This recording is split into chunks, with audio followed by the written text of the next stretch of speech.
Elementary level. Lesson 1. Places to live. Part 1. Monster cities.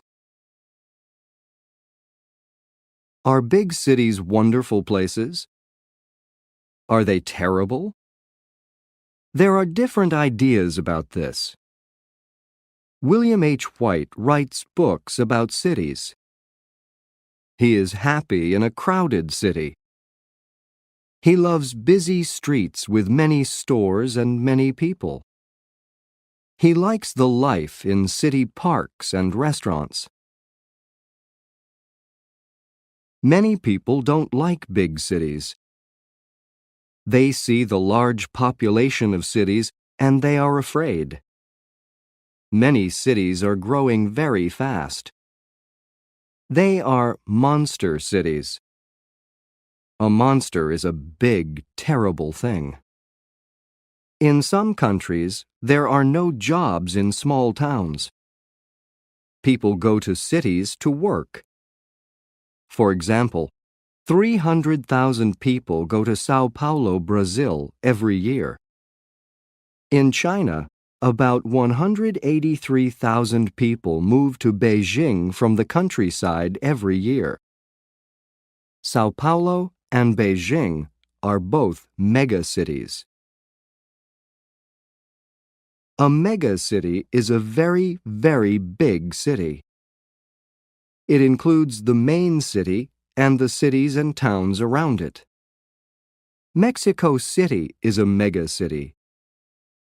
It has a population of about 8,600,000 in the city itself, but there are more than 21 million people in the megacity.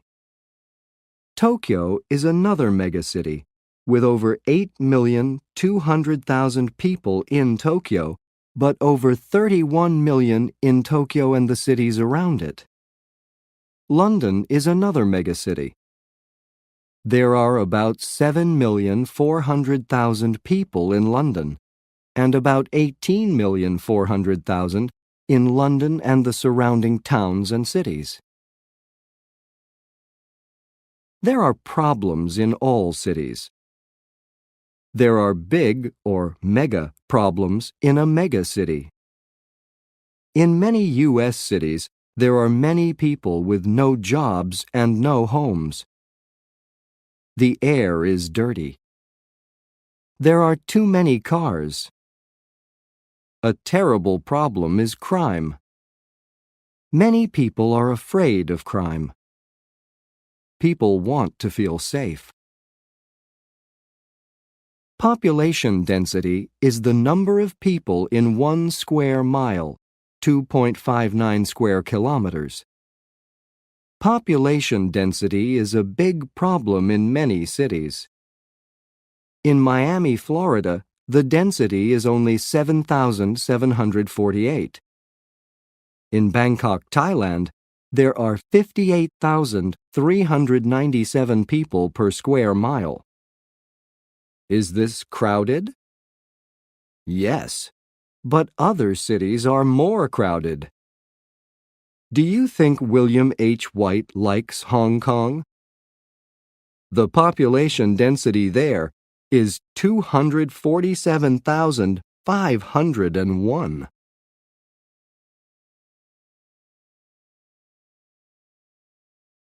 Part 2. My neighborhood. My name is Elena Sanchez. I'm from Mexico, but now I live in California.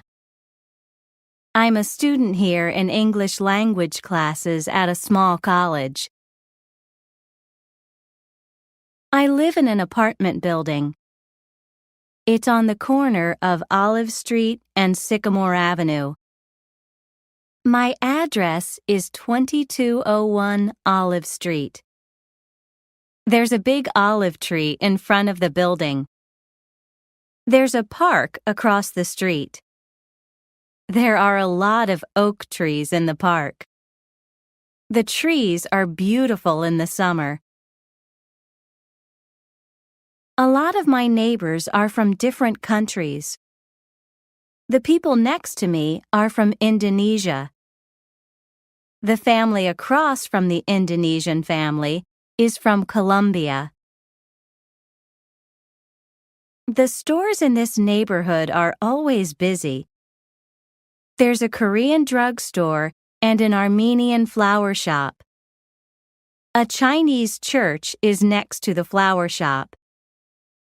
There are 3 restaurants on Olive Street, 1 Mexican, 1 Japanese, and 1 Moroccan Italian American. I like my neighborhood, but I ask myself one question. Where are the Americans?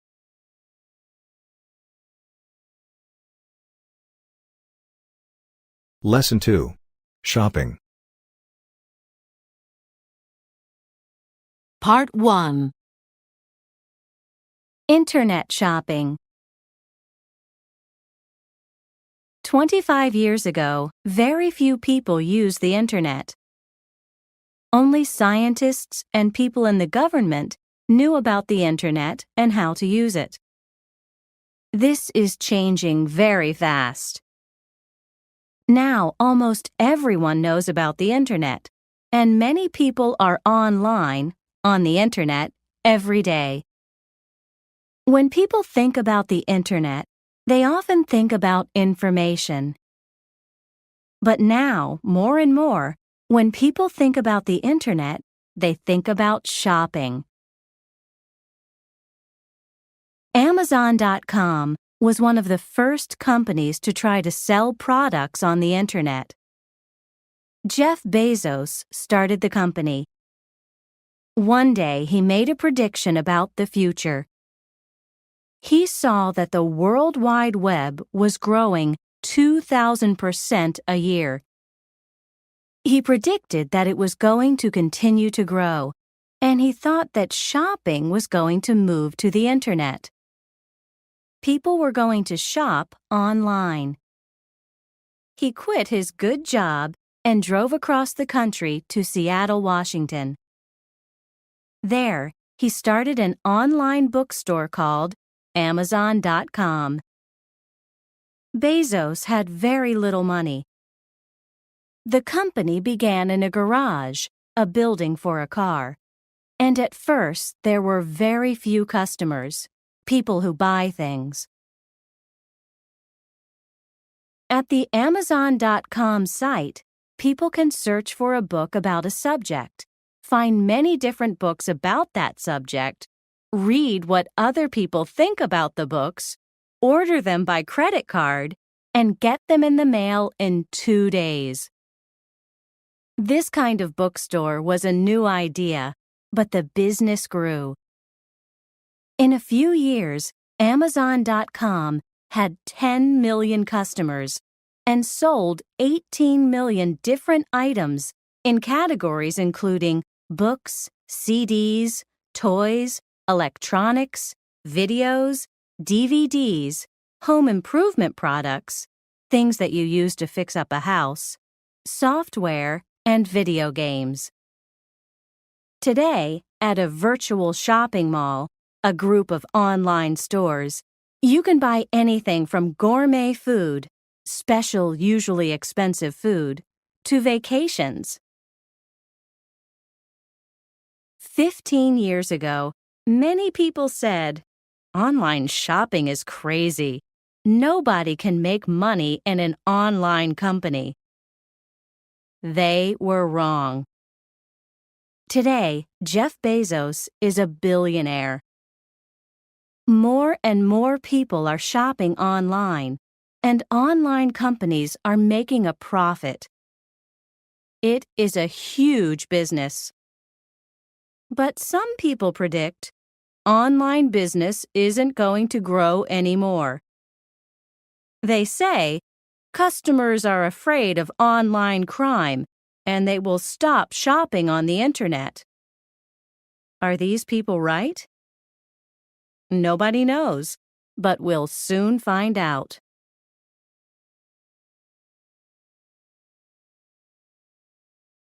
Part 2. predicting the future of shopping. There are different ideas about shopping in the future. Some people say everybody is going to shop online from home. There won't be any more real stores or shopping malls. But other people have a different picture of the future. They say, there will still be shopping malls. In the future, many people will work at home alone on their computers. They'll want to go out to stores for their shopping. They'll want to socialize, be with other people. Maybe they're right. But the stores of the future will probably be different from stores today.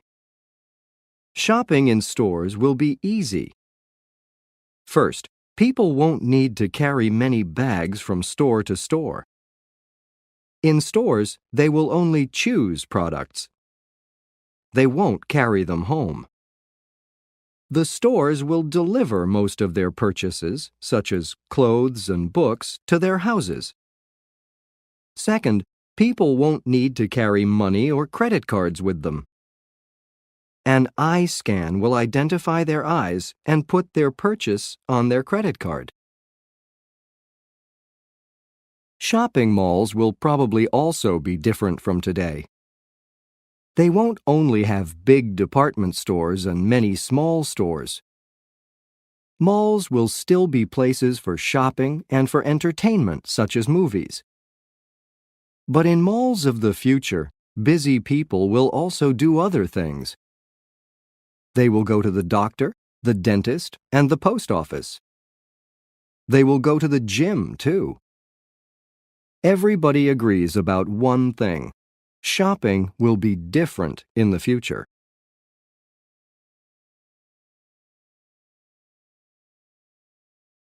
Lesson 3. Family. Part 1.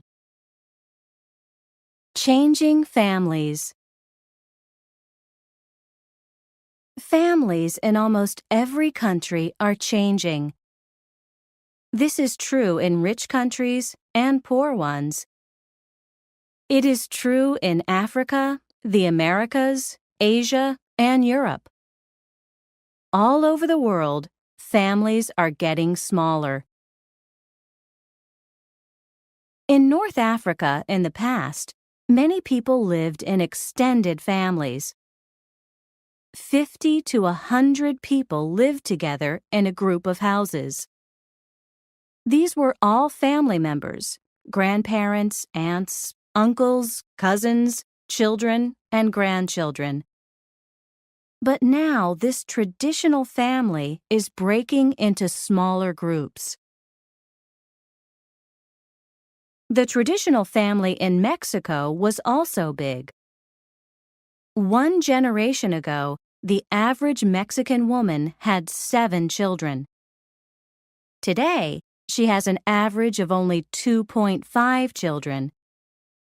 Now, without so many children, families don't need to spend so much money on basics, such as food, clothing, and housing. The traditional Japanese family was also an extended family: a son, his parents, his wife, his children, and his unmarried brothers and sisters.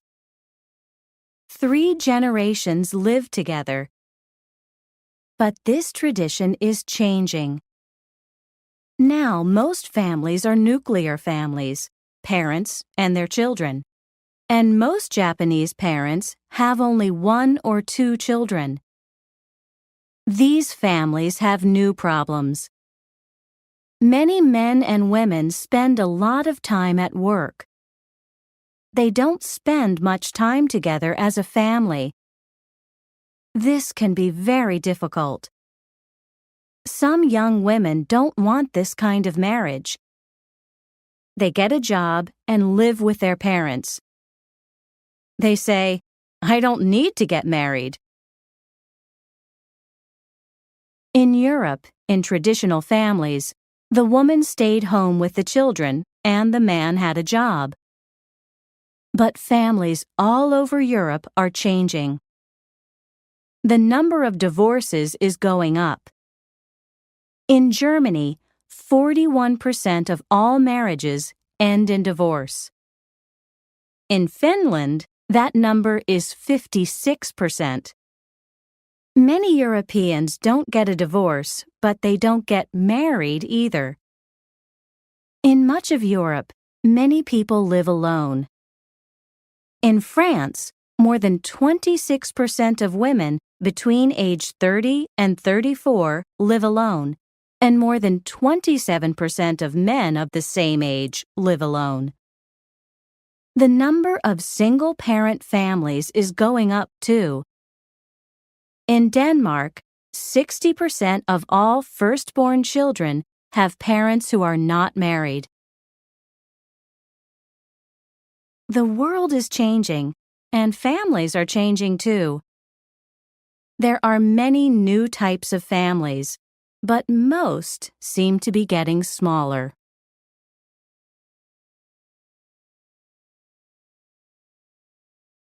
Part 2. Our family reunion. These are pictures of my family. I took the pictures last summer. We don't live together. We live in different cities, different states, and 2 countries. But we often talk to each other on the phone or send email. Every summer, all the relatives come together for a week. This is our family reunion, and it's so much fun. There are 2 branches in our family, one branch from Mexico and one from the United States. People come to the reunion from California, Arizona, New York, and Florida. Other people come from Mexico City and Puerto Vallarta. We alternate the reunion place, one year in Mexico and the next year in Arizona. My great-grandparents lived in Puerto Vallarta, and my grandparents now live in Arizona. At the reunion, we have a picnic one day. We play baseball, swim, and eat a lot. We play volleyball too. The women and girls are on one team, and the men and boys are on the other. One day, some of us go shopping. One night, we always have a big barbecue. We sit around a fire, tell stories, and eat a lot. Some of my aunts and uncles sing and play music. On the last night, we have a dinner dance at a nice hotel. We listen to music, dance, and eat a lot. Our family really likes to eat. We don't only eat. We visit with each other all week. We talk about problems. We plan weddings and cry about divorces. Sometimes we argue. All bring their new babies, new wives and husbands, and new girlfriends and boyfriends. It's good to have a big family. But at the end of the week, I'm always very tired. I'm happy to be alone.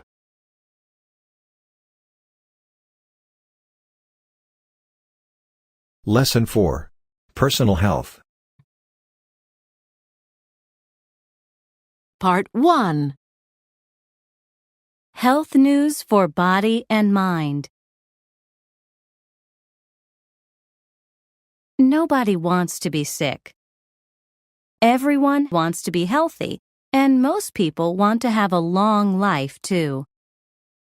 But a healthy body is not enough. We all want both physical and mental health. What can we do to stay well? Most of us know some things to do. It's a good idea to exercise, for example, in a gym, eat fruit, vegetables, and fish, and drink lots of water. We also know things not to do. It's a bad idea to eat a lot of junk food, such as chips, ice cream, candy, donuts, and other foods with sugar or fat.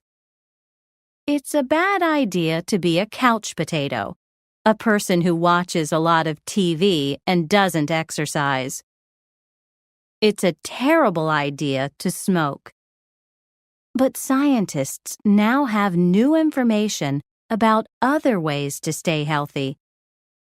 Some of it is surprising. Drink cocoa. Several beverages are good for the health. Orange juice has vitamin C. Milk has calcium. Black tea and green tea are good for health too. They have antioxidants. These fight diseases such as cancer and heart disease. Most people know this. But most people don't know about cocoa, hot chocolate. They enjoy the sweet chocolatey beverage, but they don't know about its antioxidants. It has more antioxidants than tea. Relax. Too much stress, which is worry about problems in life, is not good for physical health. For example, it makes your blood pressure go up. Now we know more. Some stress is chronic, which means that it lasts a long time, for many months or years. Chronic stress can make people old. As people get older, they get gray hair and wrinkles in their skin, and their eyesight and hearing become worse. This is normal, but chronic stress makes people age, grow old, faster. A scientist at the University of California, San Francisco, studies stress. She can now identify how stress makes people age. It can damage, hurt, the body's DNA. The lesson from this is clear. We need to learn to relax. Sleep.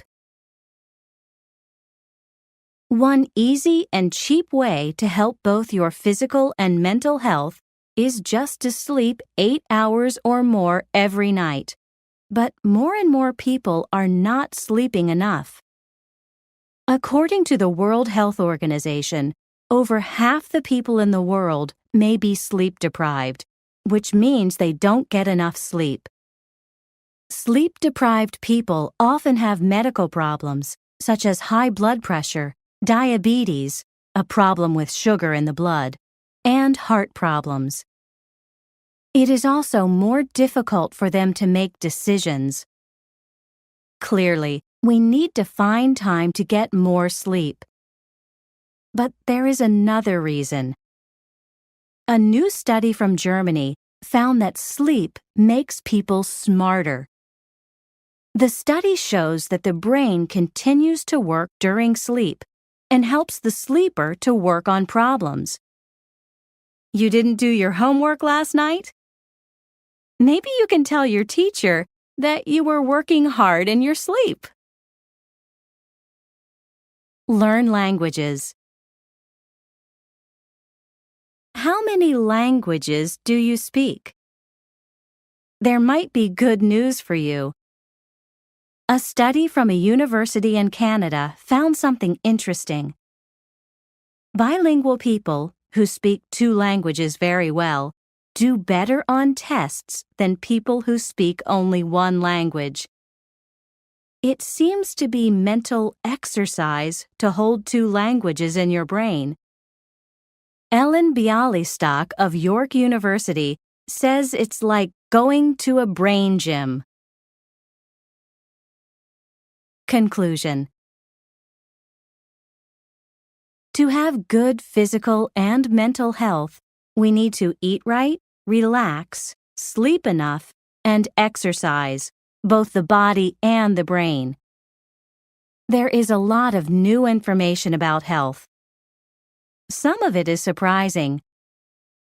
We need to know about it.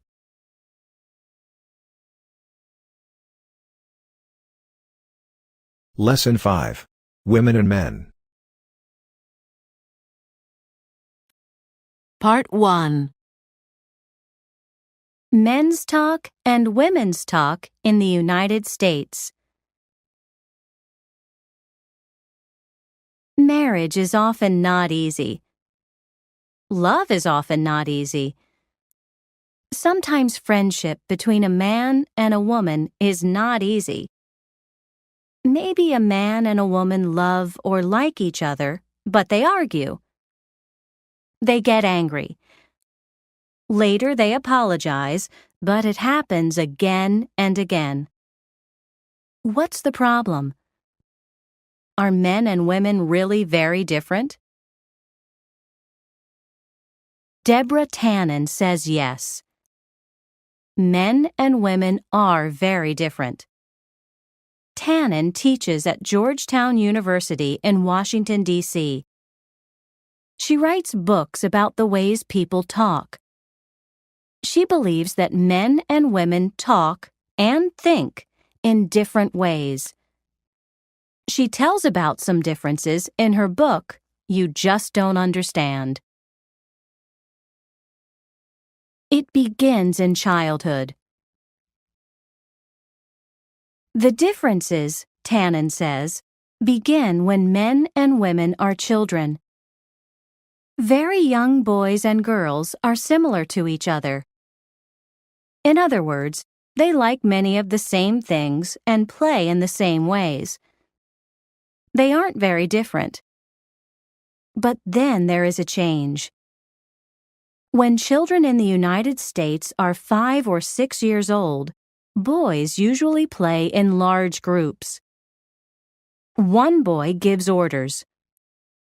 For example, he says, "Take this, go over there, and be on this team." He is the leader. Boys also brag. In other words, they say good things about themselves. They do this to have a high position, place, in the hierarchy. In other words, the system from low to high. Position in the group is important to boys. Girls in the United States usually play in small groups or with one other girl. A girl's best friend, her very, very good friend, is important to her. Girls don't often give orders, they give suggestions. For example, they say, "Let's go over there. Maybe we should do this." And, "Do you want to play with that?" Girls don't usually have a leader, and they don't often brag. Everyone has an equal position. Boys and girls play in different ways, too. Much of the time, little girls sit together and talk. They have conversations. Little boys are usually active. They do things. When children grow up, nothing really changes.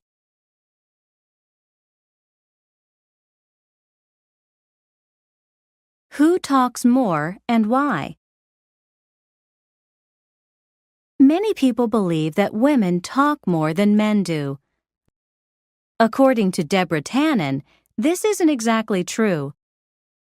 She says women talk more than men only in private situations, at home, with family, or with a few friends. In public situations, in other words, in a big group or at work, men talk more. Tannen says that men and women often talk for different reasons. Men talk to give or get information. They also talk to get or keep a high position among other men. But for women, people and feelings are important. Women often talk to socialize and show interest and love. They also talk to keep their close relationships with friends and family. Conclusion. Although a man and a woman might speak the same language, sometimes they don't understand each other. Men's talk and women's talk are almost two different languages. But maybe men and women can learn to understand each other if they understand the differences in speech.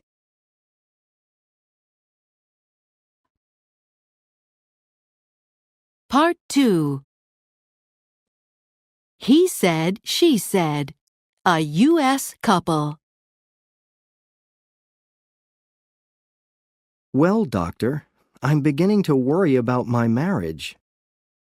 My wife and I just don't understand each other. She doesn't like to do things with me. She won't play tennis or baseball with me.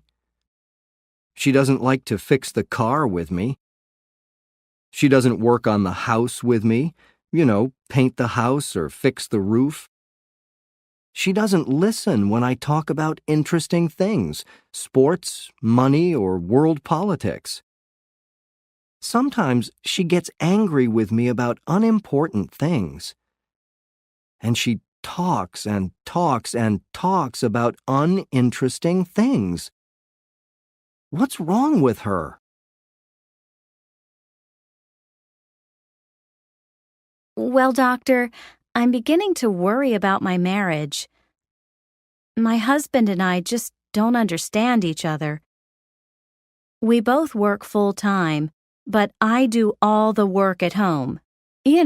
Fix dinner, wash clothes, and clean the house. His life is easy. He has only one job. I have two. Sometimes I feel so lonely. When he's home, he reads the newspaper or watches TV. He doesn't talk with me. He talks at me. He only talks with his friends. He doesn't listen if I tell him about my day. He isn't interested in our friends and relatives. Sometimes he gives me orders. Sometimes he tells me about sports or politics, but I don't like it because I feel like a student in school. What's wrong with him?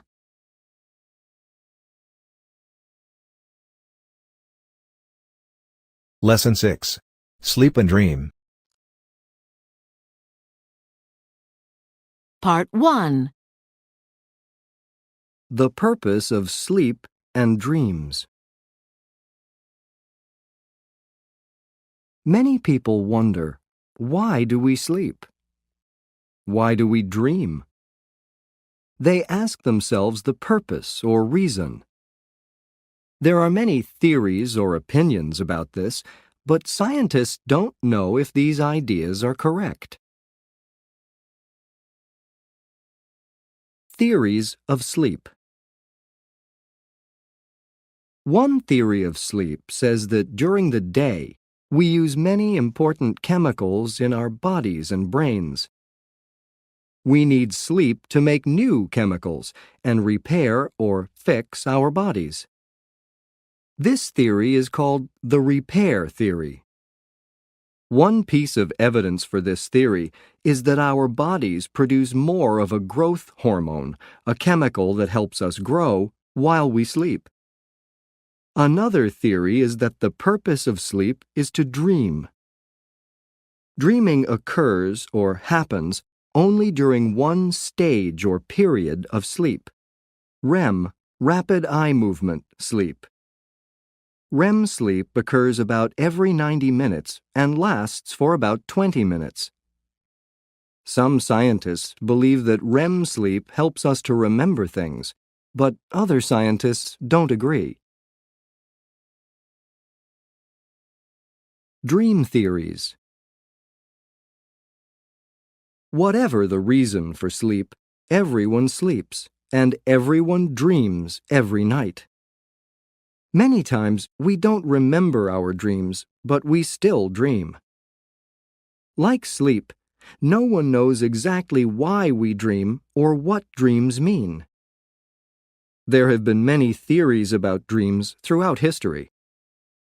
Many cultures believe that dreams can predict the future, that they can tell us what is going to happen to us. However, some people believe that dreams are only a form of entertainment. Psychologists, such as Sigmund Freud, say that dreams are not predictions of the future. Psychologists have strong beliefs about dreams. However, these scientists don't always agree with each other. There are several different theories about the purpose of dreaming. Freud, who wrote around the year 1900, said that dreams can tell us about our emotions, feelings, and desires or wishes. Freud believed that our dreams are full of symbols. In other words, things in our dreams mean other things. For example, a road in a dream isn't really a road. It might be a symbol of the dreamer's life. Freud thought that dreams are about things from our past, from our childhood. Other psychologists say no. They believe that dreams are about the present, about our ideas, desires, and problems now. Other psychologists say that dreams have no meaning at all. New evidence. We still don't know why we dream. However, there is interesting new evidence from research or studies about the brain. When we are awake, many parts of our brain are active. For example, the parts for emotions, vision, the ability to see, logic, the ability to think and understand, and others. However, when we are asleep and dreaming, the part of the brain for logic is not active. Maybe this new evidence answers one common question. Why do dreams seem so crazy?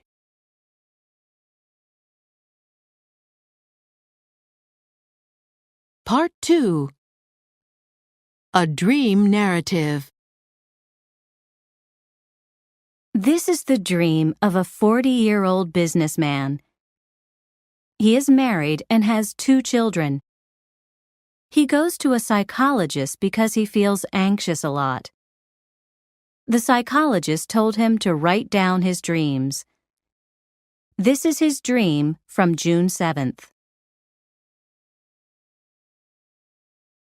Dream, June 7th. In my dream, I was in a large city. It was very big and very dark. The city seemed like New York, but it didn't look like the real New York. I was in a friend's apartment. It was comfortable. After a few minutes, I left and went out on the street alone. I walked for a while. Then I realized I was lost.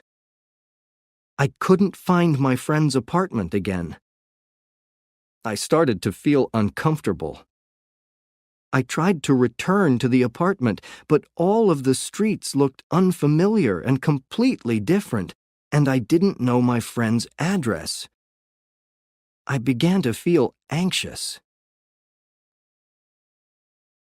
I kept walking. I wanted to find something familiar. It was getting late. I decided to go home. I knew my home was outside the city. I saw buses on the street, but I didn't know which one to take. I couldn't find a way to leave the city. There was a way to get home, but I didn't know it. I asked for directions. The people answered, but they didn't make any sense. All their directions were very complicated, and I couldn't understand them. Suddenly, I was on a boat. The boat was traveling across a very dangerous river. It was dark. The river was very dirty. there was garbage in it. I couldn't see the other side of the river, and I was afraid. I began to think I'll never get home. I tried to ask for help, but no one listened to me. Then I woke up.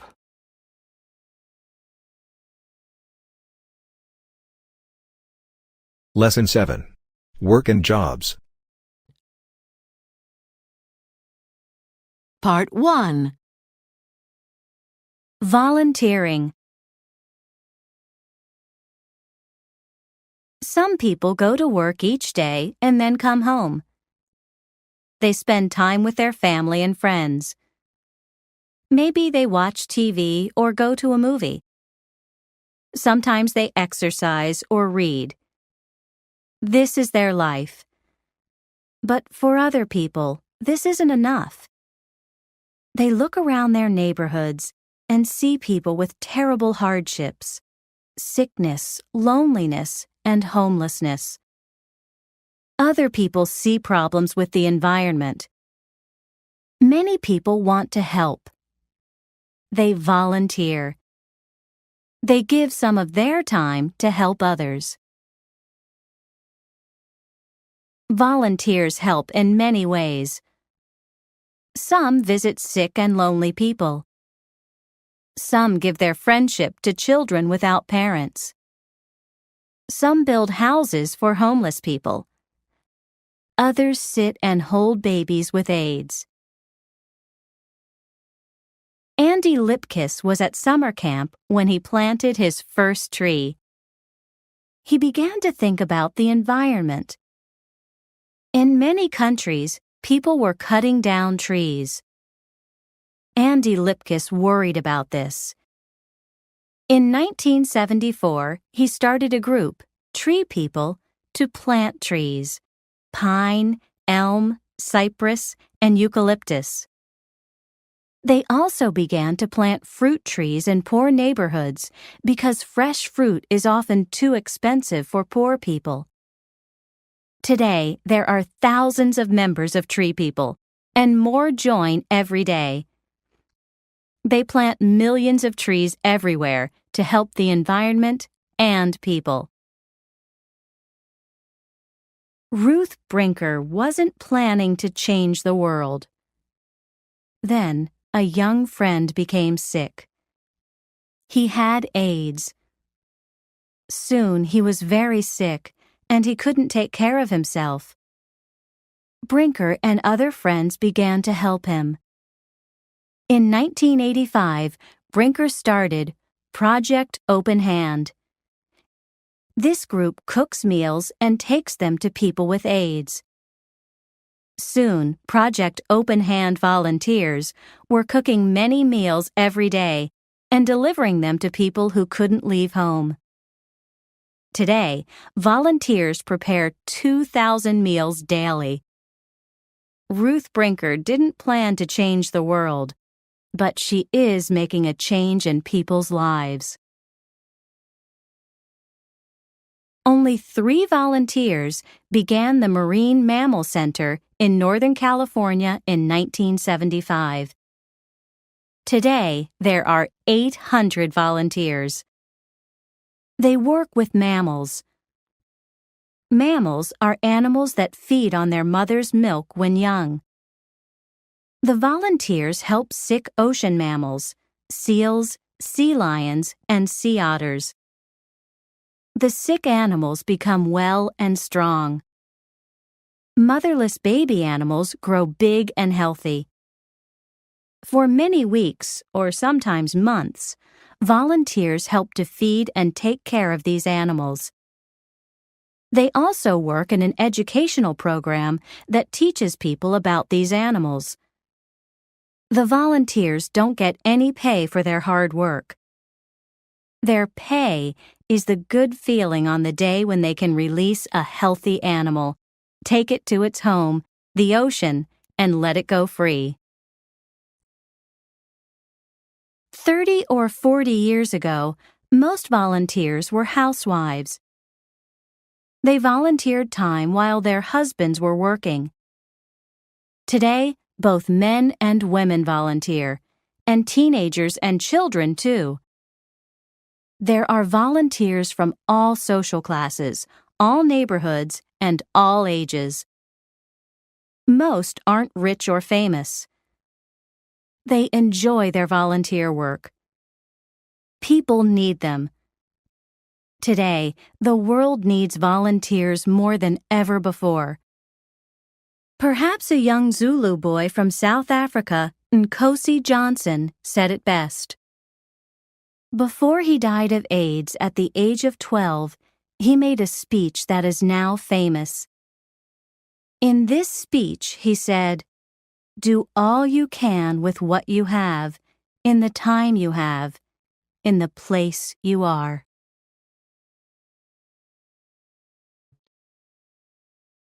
Part 2. My special year. My name is Pablo. I think I'm a lucky guy. I have a good family, and we live in a nice neighborhood in a really special place, Puerto Vallarta, Mexico. People travel here from many countries for their vacations. We have beautiful beaches, hotels, restaurants, shopping, and sports. However, in my beautiful hometown, there are also very poor neighborhoods. These areas are crowded and have a lot of crime. Life is terrible for many of the children in these areas. Some don't really have a childhood because they're homeless and live on the streets. They don't have families or education. They don't have enough food. Most of them have chronic stress. Many use drugs or have diseases or mental problems.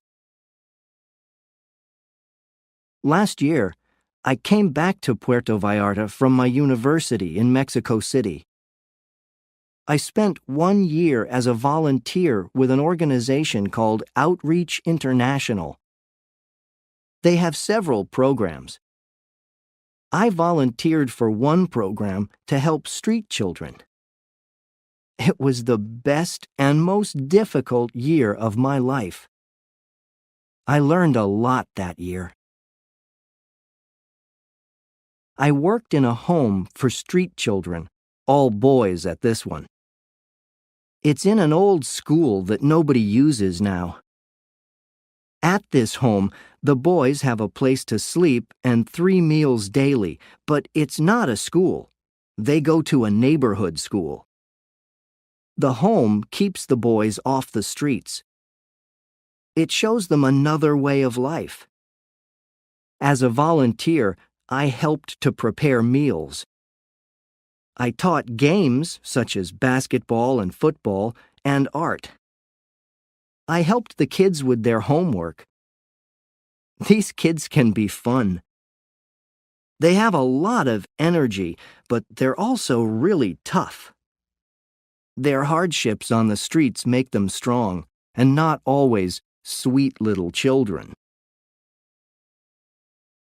At this boys' home, I met 2 other volunteers, Brian from Canada and Greg from Australia. In many ways, we were very similar. We were the same age, came from good homes, had a good education, and liked to travel. They were both college students, like me. We became friends. I helped them with Spanish, and they helped me with English. They came to meet my family, and we had fun together. Now we email each other. But more than anything, I will always remember the children. I hope their lives can be better in the future. The contrast between their lives and my life is big. I hope they can have a good life, like I do.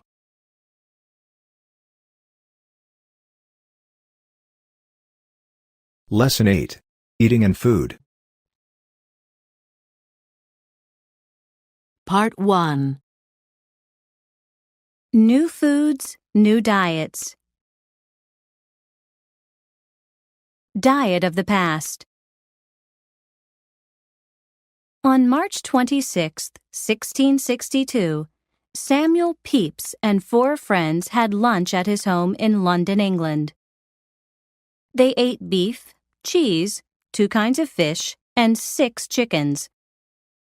Today, we might wonder, what? No fruits? No vegetables? More than 300 years ago, people in Europe ate differently from today. They looked different too. In famous paintings by Titian, Rubens, and other artists, people weren't thin, they were overweight.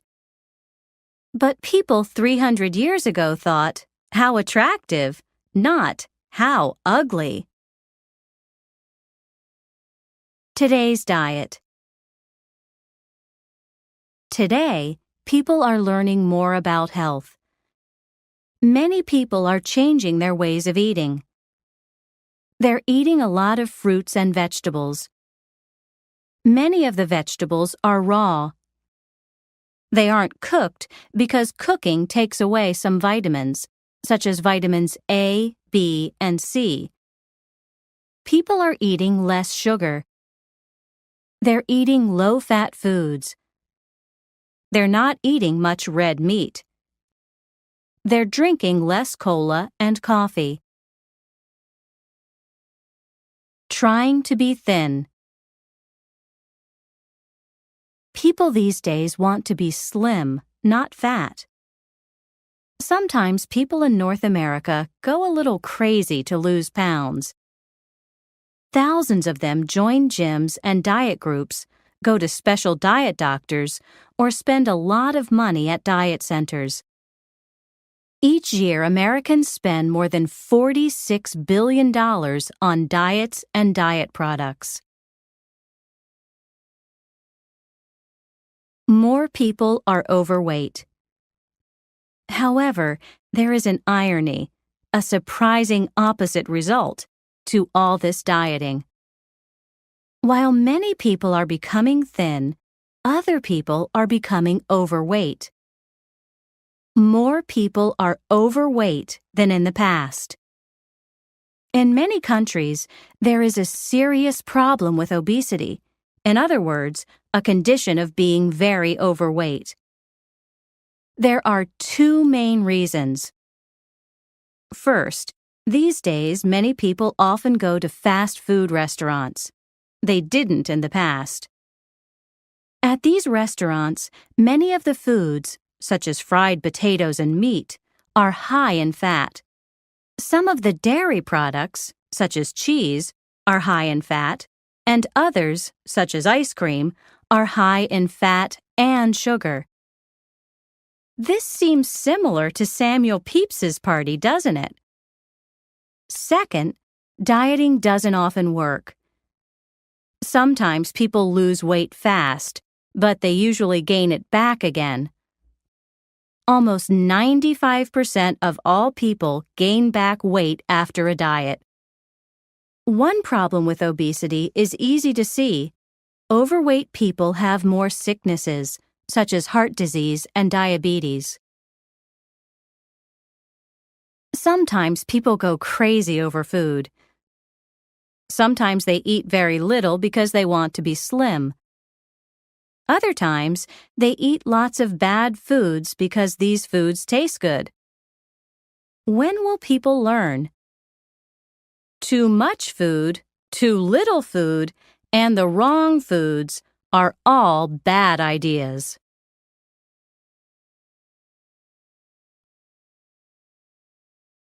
Part 2. Eating bugs. Different cultures enjoy different foods. Sometimes a food that one culture thinks is delicious might seem disgusting to another.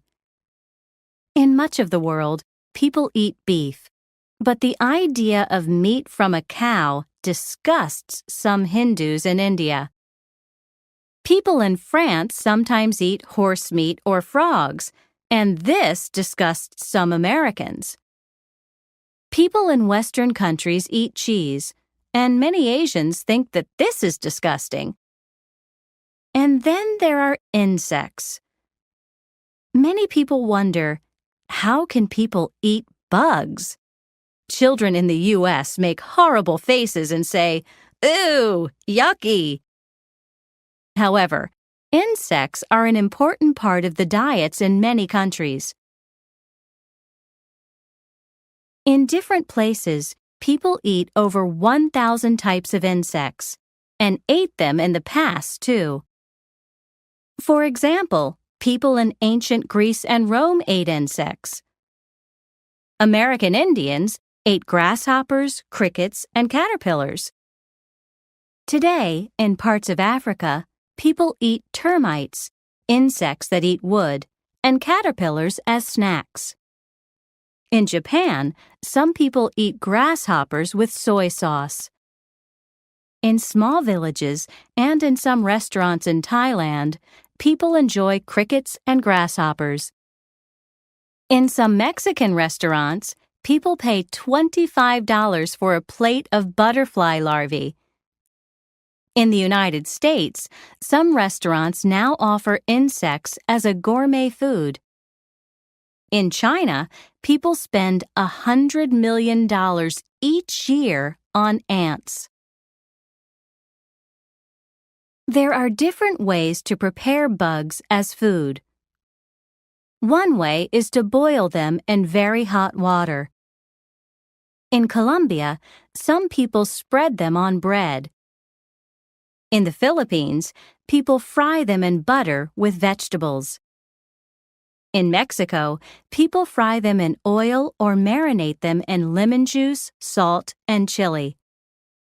In some parts of Africa, some people bake or fry them. In other areas, they eat them raw. However, entomologists, scientists who study insects, say that it's important to cook insects, not eat them raw. In the United States, a company called Hot Licks now sells candy with insects in it. Julieta Ramos Elordui, a researcher at a university in Mexico City, says that there are many good reasons to eat bugs. First, insects are a cheap food, except on a plate in an expensive restaurant, and they taste good. Some insects taste like nuts, bacon, mint, or cinnamon. Second, bugs are good for our health. For example, they often have more protein than beef or fish. Third, they can bring money to poor people who find them in the forest and sell them. In parts of Africa, there are 7 pounds of insects on just one tree. This brings a good profit for very little work. Finally, eating insects can help to save the environment. In many countries, people cut down trees. However, they will not do this if the trees have insects to eat or sell. People worldwide are now eating foods from other countries. People in the West now enjoy Japanese sushi, a small roll of cooked white rice served with a garnish of raw fish, vegetables, or egg. People everywhere eat Italian pizza and American hamburgers. Maybe someday, in a fast food restaurant in any country, a customer will say, "Give me a hamburger and an order of caterpillars, please." In the future, insects might be as familiar to us as rice, bread, or beans.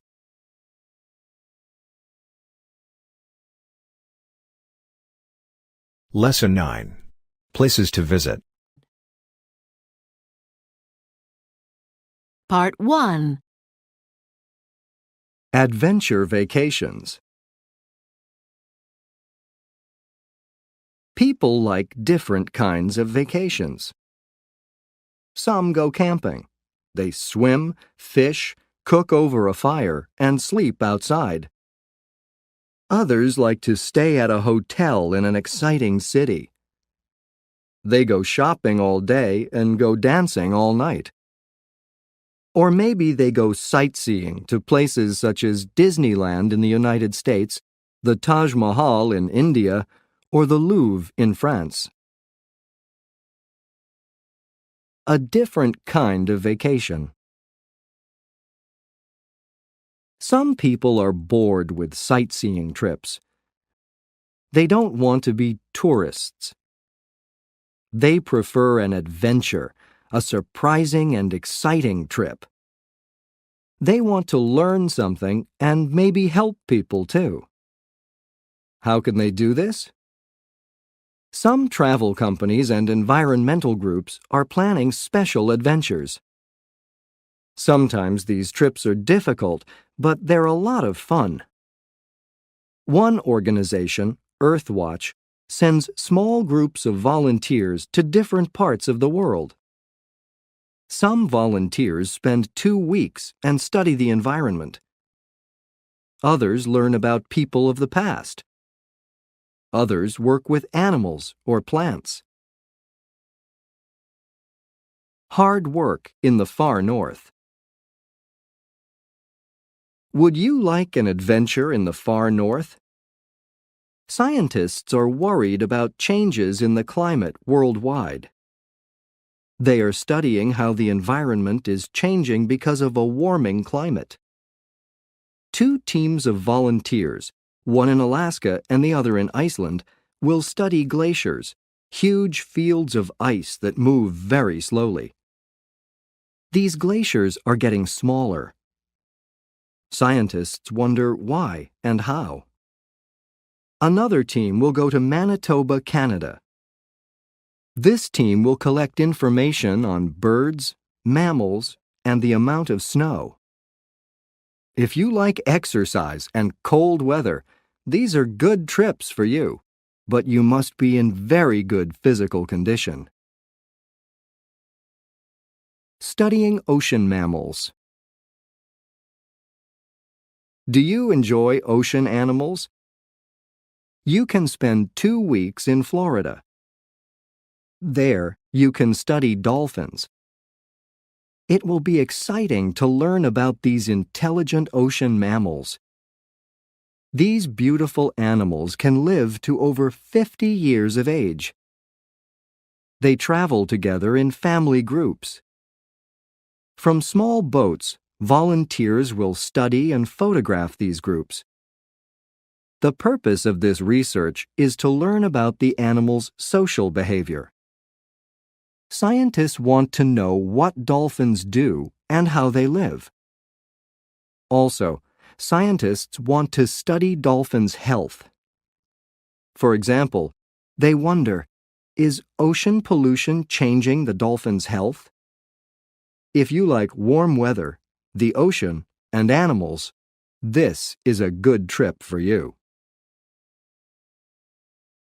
Digging up the past. Are you interested in history or prehistory? Then Southwest France is the place for your adventure.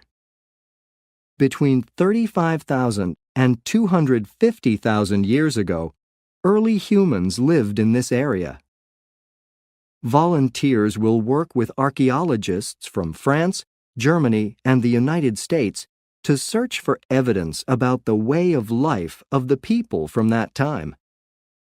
If you choose this adventure, you will dig for stone tools and bones, clean them, and photograph them. In your free time, you can travel around the beautiful countryside in the south of France. Beaches and biology. Do you enjoy the beach and like to learn about plants? There is an Earthwatch adventure in Yucatan, Mexico. On the north coast of Yucatan, there are beautiful species of plants. Unfortunately, many of them are disappearing. People dig them up and sell them for large amounts of money. Mexican biologists need volunteers to collect seeds, count plants, and help to save several plant species. In your free time, You can travel to archaeological sites in the area. If you love a tropical climate, this is the trip for you. Do you want a very different vacation? Do you want to travel far, work hard, and learn a lot? Then an Earthwatch vacation is for you.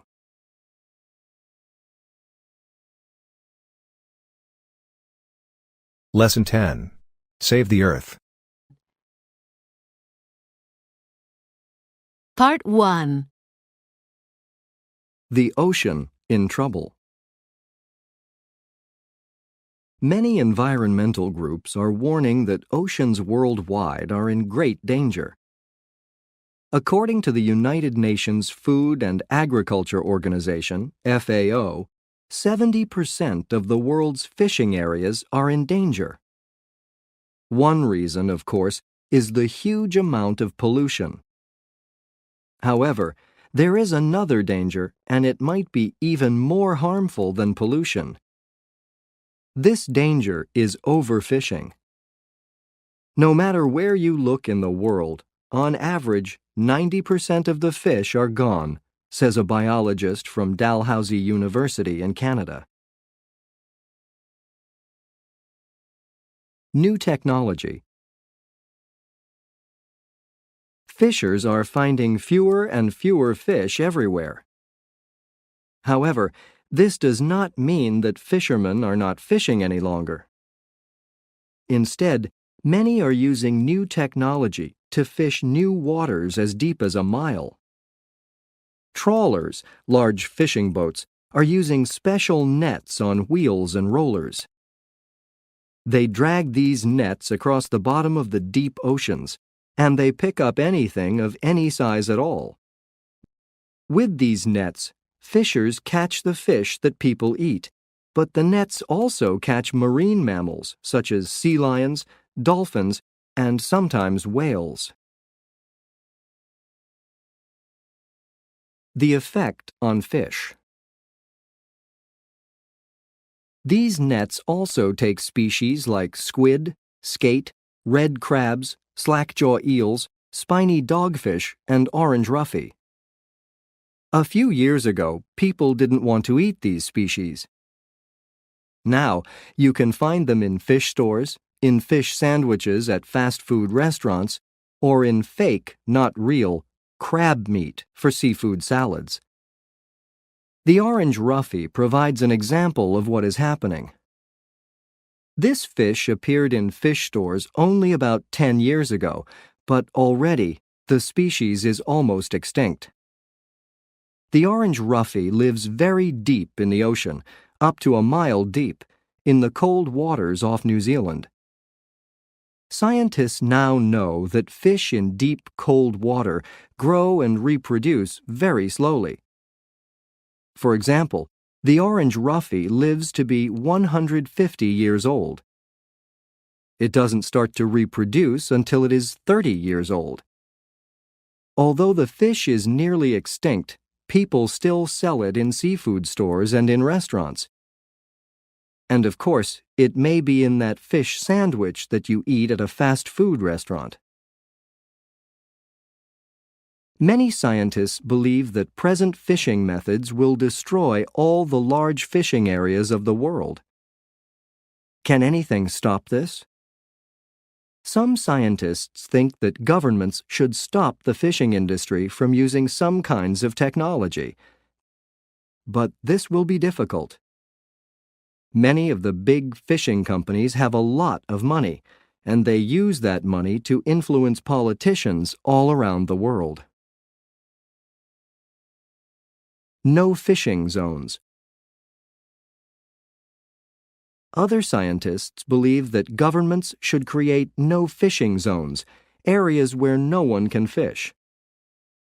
Governments can police these areas. During the UN International Year of the Ocean, more than 1,600 leading marine scientists and conservation biologists from 65 countries urged the world to create 80 times the no fishing areas that exist now. Their goal is to protect 20% of the world's oceans by the year 2020. This is happening in some places. For example, the fishing industry in Britain is beginning to accept no fishing zones because the amount of fish that the industry catches is getting smaller and smaller. The fishing industry often argues that the scientific evidence is not complete, that we just don't know what is going on in the oceans. Now, scientists and environmentalists have to give evidence to show that the fishing industry is doing damage before the government will pass laws protecting the ocean. This takes time, and sometimes it is difficult to prove something like this. The magazine Science says we should have the opposite rule. Big fishing companies should have to prove that they are not destroying the oceans before we allow them to fish. Conclusion. Environmentalists say that average people need to get together and pressure their governments to do something. The large fishing companies that own the big trawlers are not going to stop fishing by themselves. The environmentalists say that if we don't pressure our governments, there will be nothing left in the oceans but water.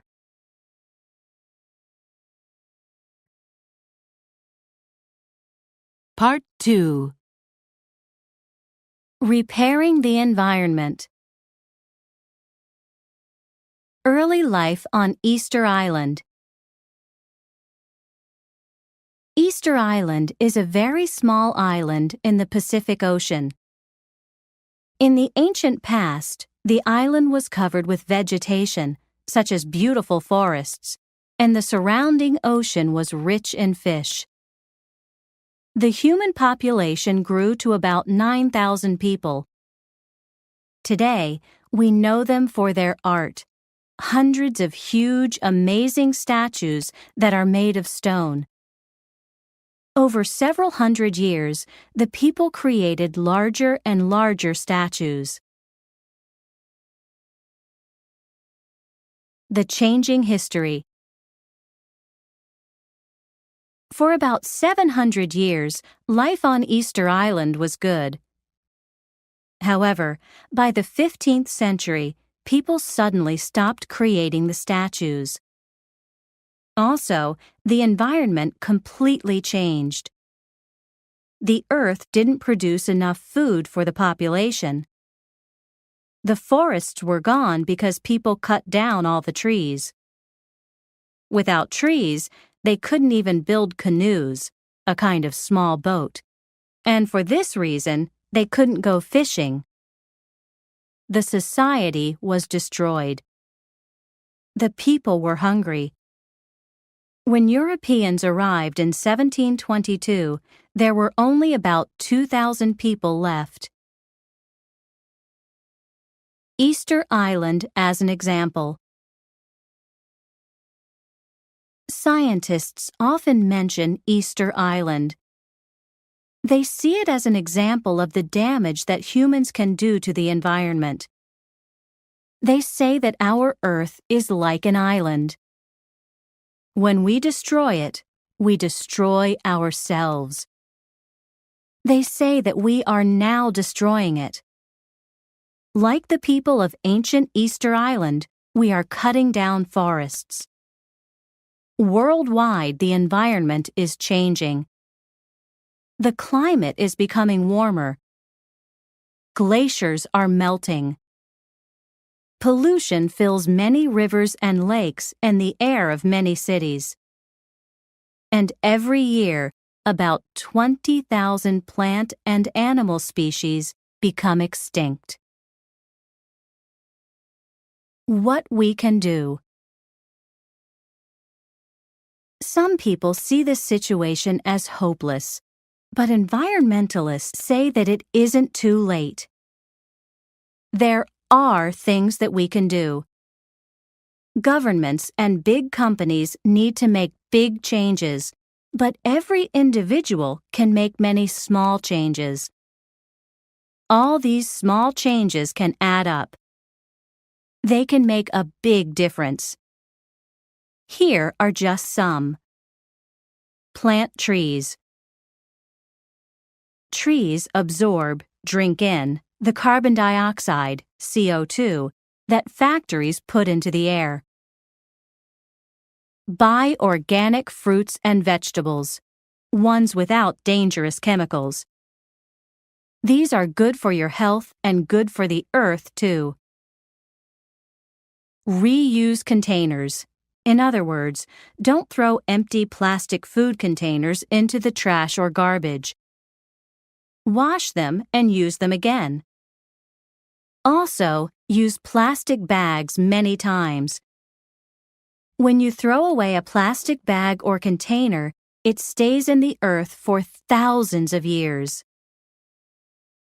Don't use paper or plastic bags.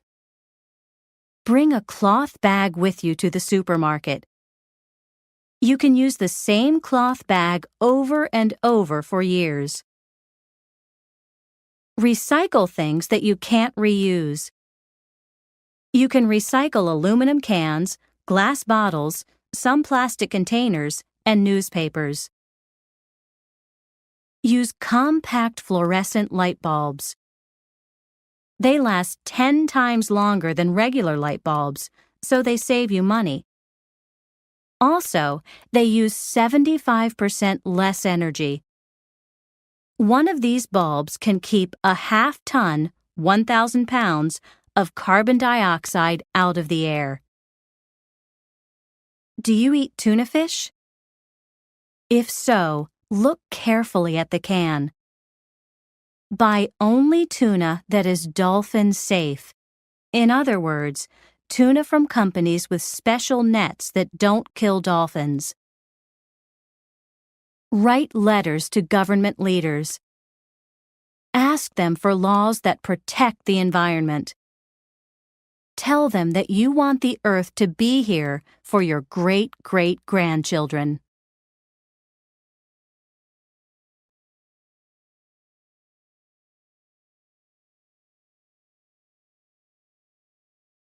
Intermediate level. Lesson 1. Student's Life. Part 1. International students. Introduction and definitions. All around the world, there are international students at institutions of higher education. The definition of an international student is a post-secondary student from another country. The meaning of post-secondary is after high school. Another phrase for international students is foreign students. The word foreign means of a different country or culture. Even so, some people don't like the word foreign. Instead, they use the phrase international students. For an institution of higher education, they say university, college, or school. Where international students attend school. International students leave their home countries. They go to school abroad. One meaning of the word abroad is in a foreign place. Probably the country with the most students from abroad is the United States. Canada, Great Britain, and some other European countries also have a lot of students from other countries. But more and more, international students attend colleges and universities in the developing nations of Latin America, Asia, and Africa. Developing nations are countries without a high level of industrialization or technology. Why students attend school abroad. Why do high school and college graduates go to colleges and universities far from their homes? Undergraduates are post-secondary students without college degrees.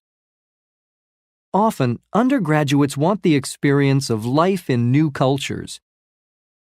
Maybe they want to learn another language well. Many students want degrees in business, engineering, or technology. These subjects are not always available in their home countries. Some governments and companies send their best graduate students and workers to other countries for new knowledge and skills. And some international students from expensive private schools at home save money through study abroad programs, especially in developing nations. Why universities want foreign students. Why do institutions of higher education want international students? Students from other countries and cultures bring internationalism to the classroom and campus. They bring different languages, customs, ideas, and opinions from many places. Also, educational institutions need money. Tuition is the fee or charge for instruction. Private schools are colleges and universities not supported by government money. They charge high tuition. International students are not citizens or immigrants. One definition of citizens and immigrants is legal members of a nation or country. International students pay full tuition and fees to state or government schools. And all students away from home have to spend money for housing, food, recreation, and other things. For these reasons, many schools and groups of schools want students from other countries. Conclusion and summary. For different reasons, many high school and college graduates want or need to study abroad. For other reasons, many nations want or need students from other countries and cultures on their college and university campuses.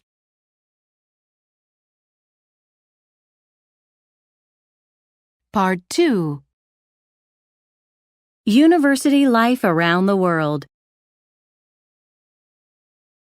Similarities in student life. At colleges and universities around the world, students from other places live in student housing on campus, in apartments, or in the private homes of other people.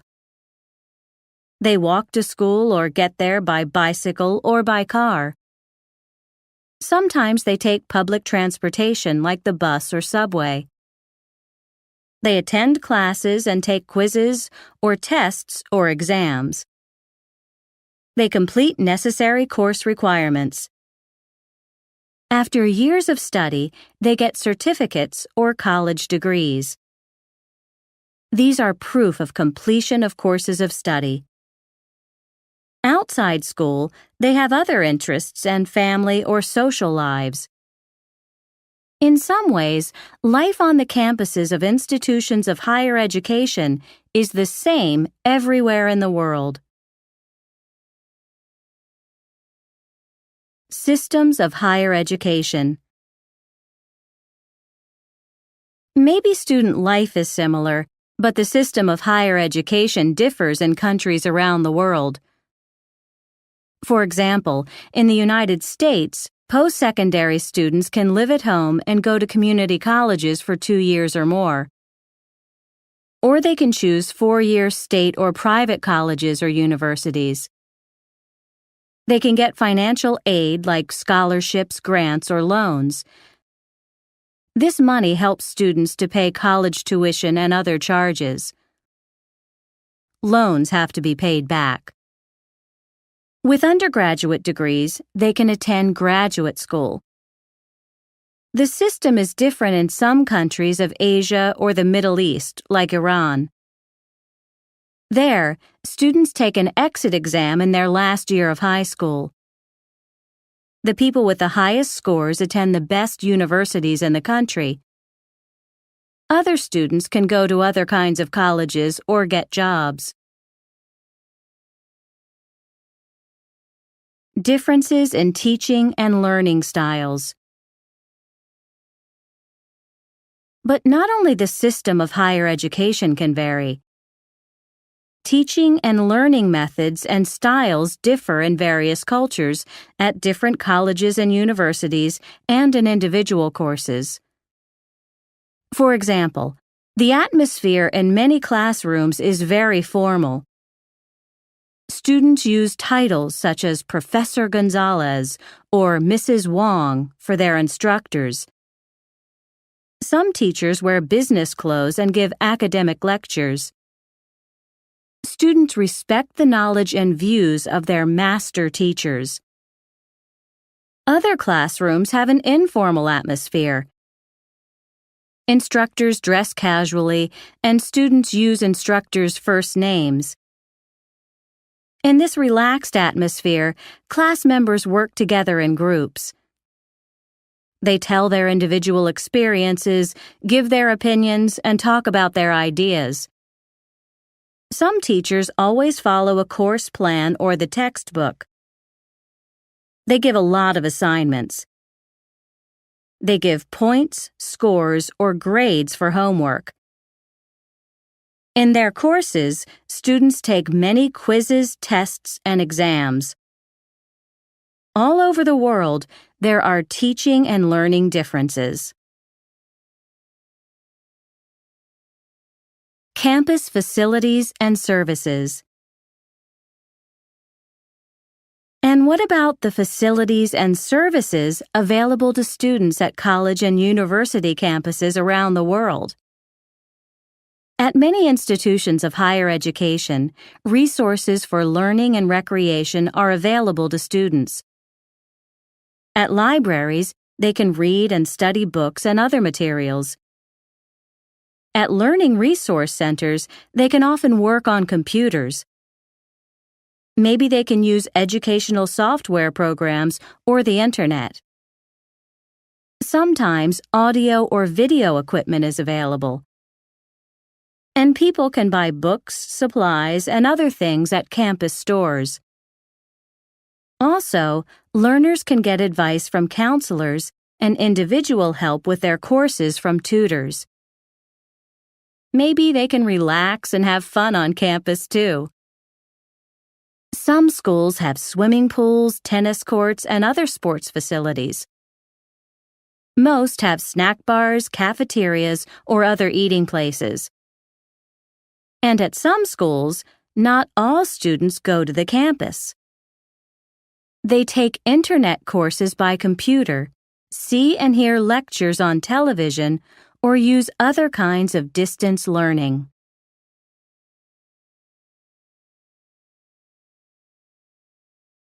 Lesson 2, The Nature. Part 1. The powerful influence of weather. Biometeorologists and their research. Weather has a powerful impact on the physical world. It also affects people's personalities. How do we know about the effects of weather on people? We know from biometeorologists. These scientists study weather. They study how atmospheric conditions affect human health and emotions. The word atmosphere means the air around the Earth. Atmospheric conditions at a time or place is a definition of the word weather.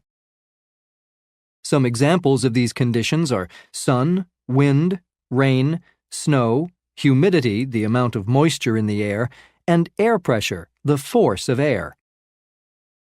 The weather conditions of the atmosphere greatly influence or affect people's health, thinking, and feelings. How wind can affect health. All over the world, winds come down from high mountain areas. The winds fall faster and faster, and the air becomes warmer and drier. What do scientists say about the health effects of this kind of weather? According to biometeorologists in Russia, powerful winds from the mountains increase the number of strokes, blood vessel attacks in the brain. Also, sometimes strong southern winds blow north over Italy. During these times, researchers say, Italians have more heart attacks, sudden stopping of the heart. People everywhere have bad headaches during times of forceful winds. And Japanese weather scientists say there is an increase in the number of asthma attacks. Asthma is a lung disorder. It causes breathing problems. Possible effects of other kinds of weather. Do other kinds of weather influence physical health? Sudden temperature changes in winter are often associated with a cold or the flu. The flu, or influenza, is a viral disease. However, colds and flu probably increase because people are in close contact, near one another, indoors in cold weather. Colds and flu may even lead to pneumonia, another lung disease. Other illnesses also increase during long times of cold weather. In most places, diseases of the blood and heart attacks are more common in winter. But in some very hot and humid, wet regions, there are more heart attacks in summer. Many people have high blood pressure, a health condition. In 3 out of 4 people, blood pressure goes down in warm weather. But some people have lower blood pressure in the cool or cold times of the year. Weather and mood. These forces of nature greatly affect people's moods, emotional conditions, and feelings, too. For many people, winter in the northern regions is very depressing. They eat and sleep a lot, but they usually feel tired. They are nervous and can't work well. They are irritable, not very nice to other people. Biometeorologists even have a name for this condition. The name is seasonal affective disorder, SAD. Scientists think the cause of this mood disorder is the long periods of darkness. Even during the day, it is often cloudy or gray. What can people with SAD do about their moods? Naturally, they need more light. On bright days, they feel better. But people don't work very well on sunny, hot, and humid days. The best weather for good work and thinking is cool and clear. Conclusion and summary. Are the people around you becoming sick more often? Are they getting more colds or the flu or even pneumonia? Are they having more health problems like headaches or asthma attacks or heart disease? Or are you becoming moody? Are you getting more tired or depressed, low in mood, or sad? Remember, according to biometeorologists and other weather scientists, the cause may be the atmosphere.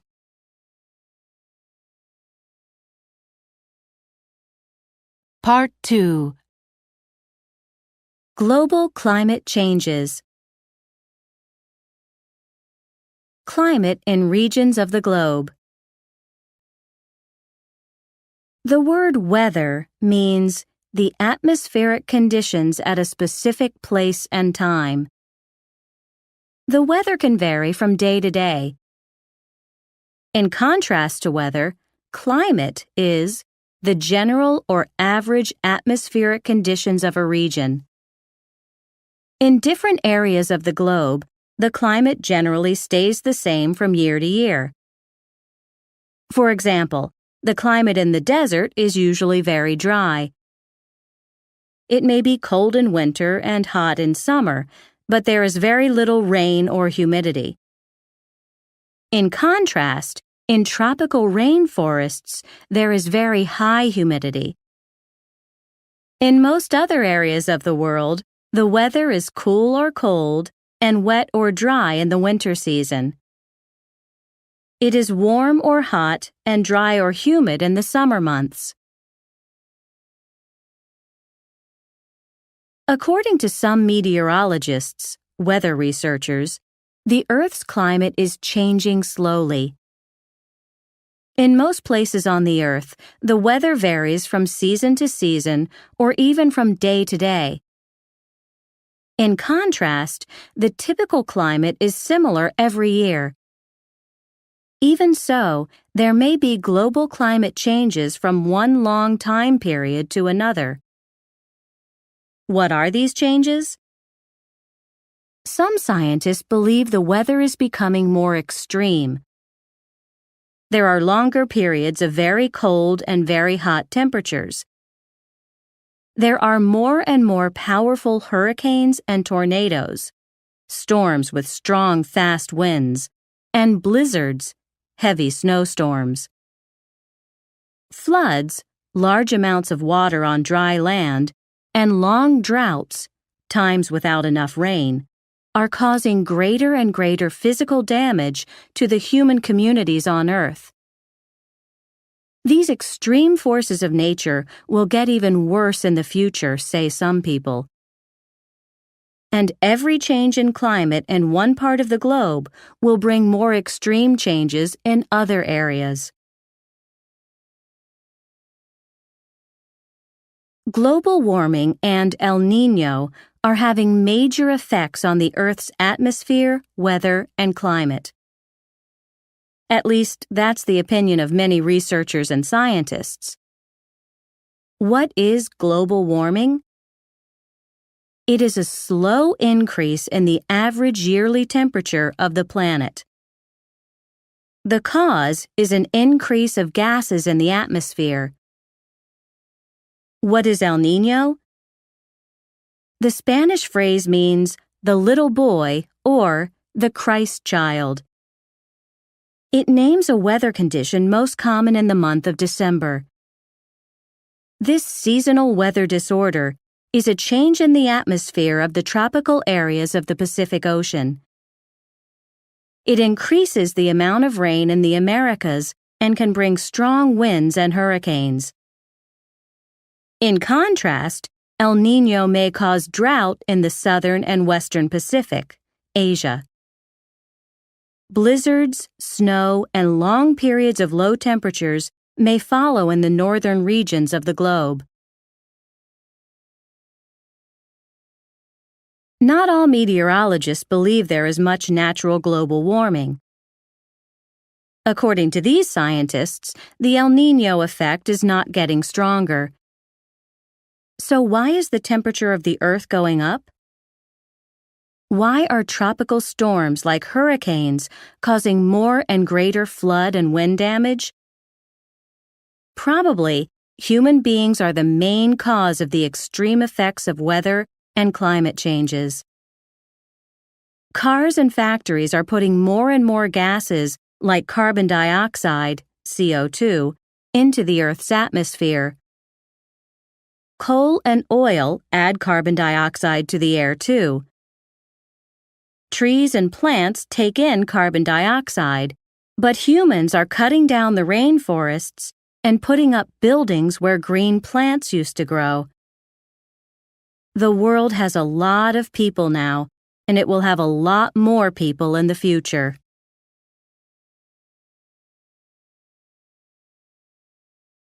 Lesson 3, Food and Diet. Part 1. Global diet choices. Meanings of the word diet. Most words in the English language have more than one simple or basic meaning. One example is the word diet. The most general definition of the noun is a person's or a group's usual food choices and habits. In a more specific definition, diet means an eating plan with only certain kinds or amounts of food. For instance, a diet is often a plan to lose weight. And as a verb, diet means to lose weight. People can go on a diet, meaning they are starting a program to lose weight. International fast food. All over the world, the global diet includes fast food. Prepared items from inexpensive restaurants, snack bars, or food stands. Some examples of typical American fast food are hamburgers, hot dogs, sandwiches, and fried chicken. Some common international fast foods might be German sausage and schnitzel, Italian pizza and pasta, Mexican tacos and burritos, Middle Eastern shish kebab and falafel, Japanese sushi and tempura, and Chinese egg rolls and noodles. Why is this kind of food becoming even more universal or worldwide? First, fast food restaurants usually prepare and serve the items quickly. Second, many fast food restaurants are part of fast food chains, eating places with the same name and company owner. For instance, the biggest and most famous American fast food chain serves hamburgers in every continent on the planet except Antarctica. Its menu items may not be exactly alike in all cultures, but its 25,000 restaurants all have the same look and style.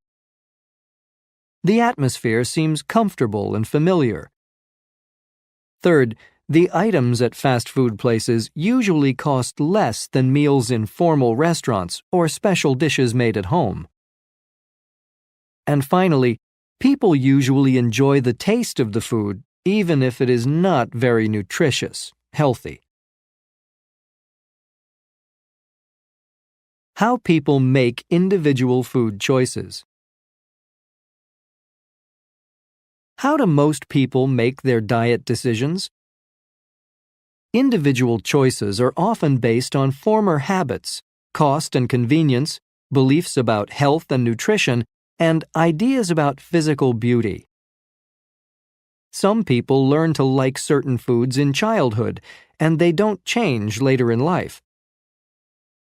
Many people have busy lives, so they buy or prepare food and eat it as quickly as possible. Some meal planners think only fresh and natural food is nutritious, so they buy vegetables, fruits, and foods without additives, chemical substances, and prepare it in healthy ways. People with health problems, like high blood pressure or diabetes, a blood sugar disorder, may be on special non-salt or non-sugar diets. The nutritional requirements of very young or very old people may be different from the needs of others. Some cultures prefer a slim body to a well-rounded one, so people are always trying to lose weight. They may follow popular diets, such as a low-carb diet, an eating system high in protein but low in refined carbohydrates. Other reasons for diet habits around the world. Unlike individual food plans, the diets of whole cultures and regions come from location, history, and tradition. For example, the typical Mexican diet is a combination of foods from pre-Columbian, Spanish, and French cultures. It is rich in complex carbohydrates, corn, beans, rice, breads, and protein, beans, eggs, fish, meat. Fish and fish products from the seas around Japan are one of the most important parts of the traditional Japanese diet. Rich in vitamins and minerals, seafood is served grilled, baked, raw, dried, pickled, hot, and cold. Soy products, miso, tofu, and bean paste, fermented vegetables, and rice are also important in the typical Japanese diet. Religious practices may also greatly affect diet. For instance, some Jewish people keep kosher, follow the requirements of Jewish food preparation and eating. These laws prohibit eating pork or bacon or other meat from pigs, shellfish, snake, or insects. In addition, people should not eat meat and dairy, milk products, at the same meal. In a similar way, Muslims follow the laws of eating halal, an Islamic system of eating only permitted foods. Some foods, such as pork or insects, are not permitted. Though people can eat some meat, such as beef from cows, the animals must be killed in a special way, according to ritual. Also, for religious reasons, some Christians eat fish instead of meat on Fridays. They also limit their food choices during Lent, the 40 days before Easter, in the spring. Conclusion and summary. The global diet. Universally, more and more meals include basic necessary food elements: protein, carbohydrates, and fats. Almost everywhere, some kind of meat, fish, dairy product, or another food with protein is part of a good breakfast, lunch, or dinner. There are also grains, breads, vegetables, fruit, and the like. Many dishes contain the necessary vitamins and minerals. A few families grow their own food, but most people buy food from eating places and markets in their communities. Food may be fresh, prepared, canned, frozen, or packaged. Fast food is very popular, and maybe it is becoming healthier. In some ways, diet choices are becoming more and more similar around the world. Even so, the variety of food choices is large now and is probably going to increase. Are cooking customs, eating habits, and food preferences all over the world becoming more or less healthy? Are they better or worse for human beings? These questions are interesting topics of research and discussion.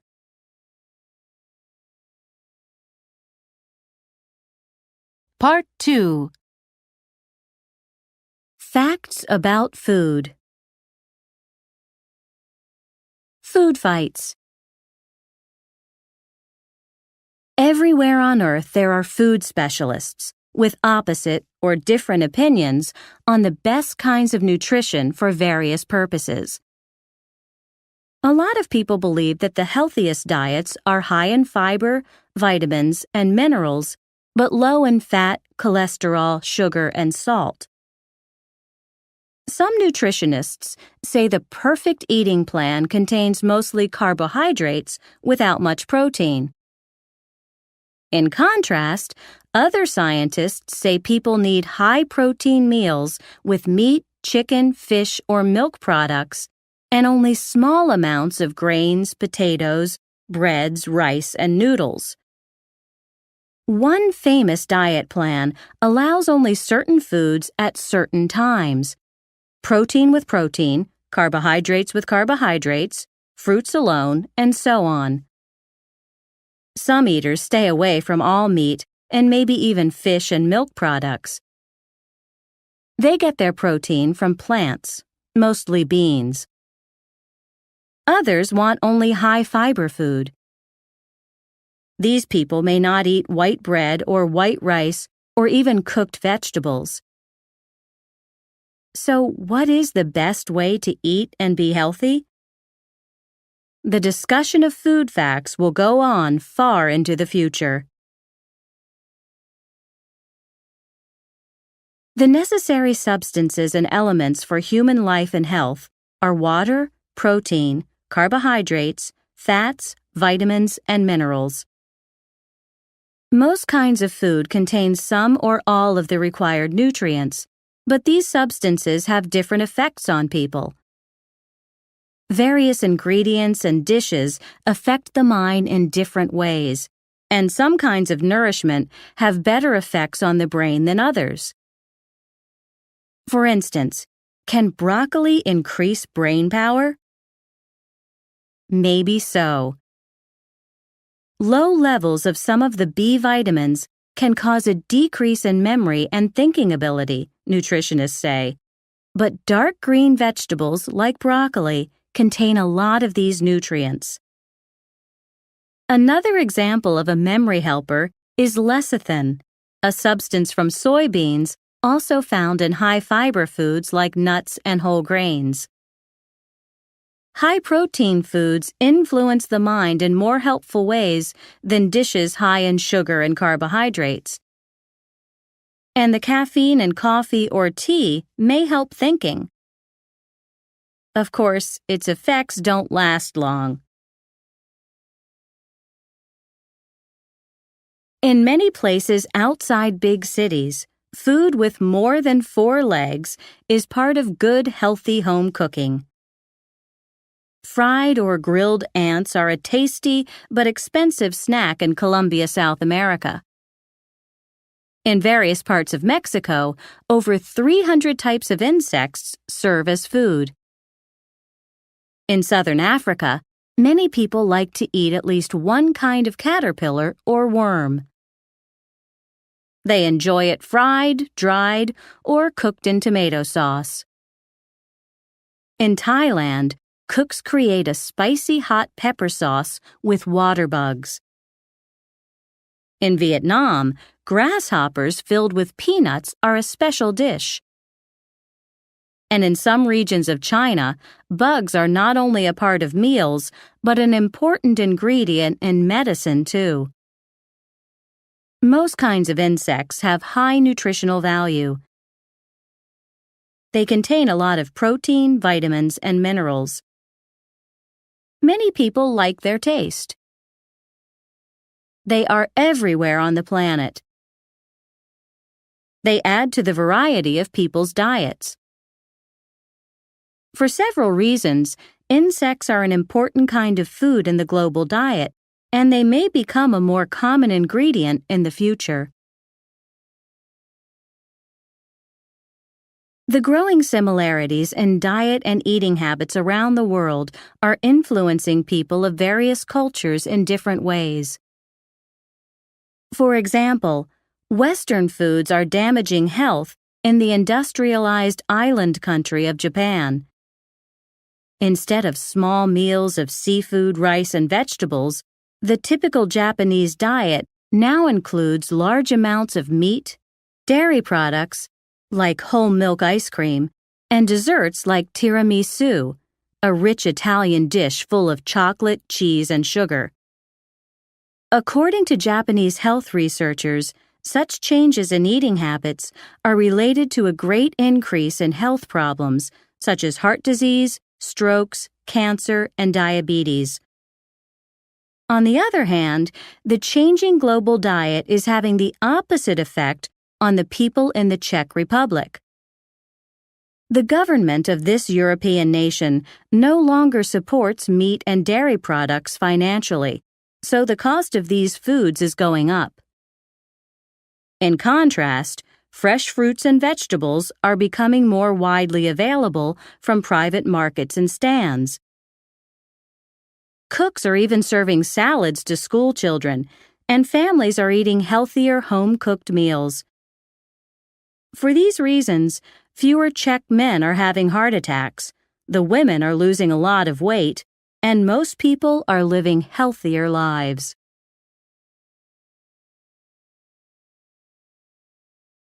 Lesson 4, The Community Where You Live. Part 1. How can I get to the post office? I have a special rule for travel. Never carry a map. I prefer to ask for directions. Sometimes I get lost, but I usually have a good time. And there are some other advantages. I can practice a new language, meet new people, learn new customs and the like. I learn about different styles of directions every time I ask, how can I get to the post office? Here are some illustrations of those differences. Tourists are often confused in Japan. That's because most streets there don't have names. Outside big cities, people most often use landmarks in their directions. For example, the Japanese might tell travelers something like this. Go straight down to the corner, turn left at the big hotel with the sushi bar and go past the fruit market. The post office is across from the bus stop, next to the fast food fried chicken place. In the United States, people might give directions in different ways according to their region or community. In the countryside of the American Midwest, for example, there are not usually many landmarks. There are no mountains, so the land is very flat. In many places, there are no towns or buildings for miles. Instead of landmarks, residents of the flatlands will tell you directions like north, south, east, and west, and distances like 2 miles. In the states of Kansas or Iowa, for instance, people will say things such as, "Take this road here, go straight north for 2 miles, make a right turn, and then go another mile in a northeast direction. Keep to the left around the curve, then merge with local Route 12. In most cities, however, people will name the streets, number of blocks, even the number of stoplights or stop signs. People in towns or cities might say, go straight for 5 blocks, turn left at Main Street, go to the 3rd stoplight and turn right. That's 6th Street. The post office is 2 blocks up on your left. Many people around the world can get street directions on the internet. People in Canada, the United States, and many European countries can go to a website to get directions. They type in a start point and an end point for their trip. Then they get instructions like these. Take I-40, the interstate highway, 26 miles. Go straight, east. Enter Texas. Keep left, northwest, 8.7 miles. Turn right. Merge onto Turner Turnpike. At exit 5B, take ramp right towards Oklahoma City, Oklahoma. They print out these directions and carry the papers with them, sometimes with a map.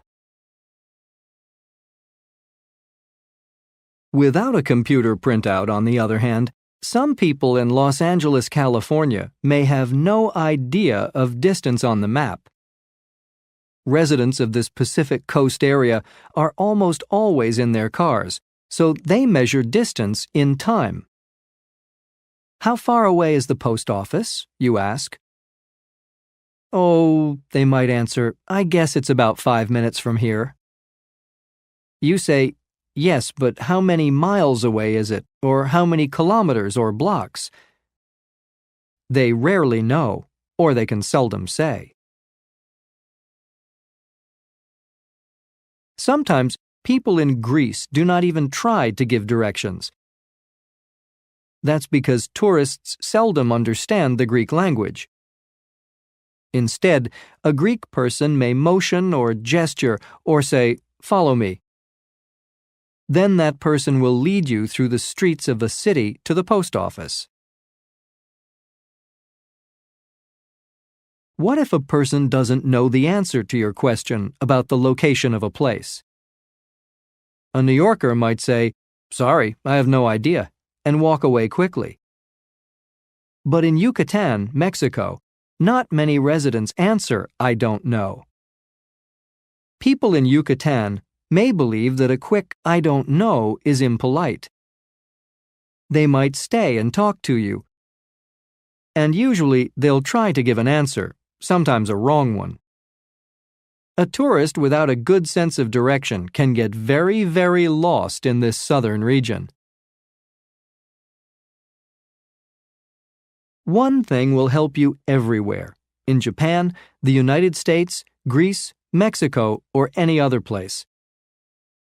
You might not understand a person's words, but you can probably understand the body language, like facial expressions, gestures, movements, and so on.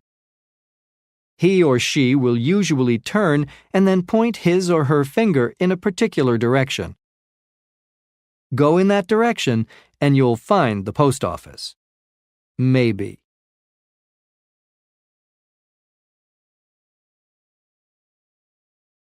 Part 2. The laws of communities. Laws are rules for people and communities. For instance, in every country and culture of the world, there are laws against serious offenses, murder, robbery, violence against people, and the like. These laws make sense. They are necessary for safety and health, for community order, and for good human relationships in communities. They are probably similar all over the world. On the other hand, many laws and rules differ from country to country, from area to area, or even from one community to another. Some common illustrations of this variety are laws about driving, drinking alcohol, eating, smoking, shopping, money, people's rights, and many others. For instance, a legal action in Lima, Peru may be against the law in Seoul, Korea, and an illegal activity in an Asian community may be perfectly legal in a European city. On the other hand, laws may be the same in various countries but vary in different cities or states of the same nation. Every country has traffic rules and signs, but are they the same? In most countries, there are street and road signs with information about location, directions, dangers, cautions, and rules of the road. These signs tell drivers and pedestrians, walkers, what to do and what not to do, including speed and parking limits, places to stop, when to make turns, and other procedures. However, specific local traffic laws and practices usually differ around the world. For instance, in Japan, Indonesia, South Africa, the United Kingdom, and other countries, steering wheels are on the right side of vehicles, and cars and trucks drive on the left side of the road. In other countries, such as the United States, Saudi Arabia, Taiwan, Italy, and Mexico, steering wheels are on the left side of vehicles, and cars and trucks drive on the right side of the road. An illustration of a local traffic law is the regulations for pedestrian and school crossings in some Mexican cities. Drivers rarely respect the rules, so for safety, people cross streets only at stoplights, on roads with little traffic, or on pedestrian-only bridges across wide avenues. What about regulations and customs in other areas of people's lives? Some communities have a lot of rules about legal and illegal individual activities, even drinking and smoking. For instance, in most places in the United States, no one under 21 can buy or drink alcohol legally, even beer or wine. In some communities, it's illegal to drink a can of beer on a public street. It's also against the law to have an open alcohol container in a car.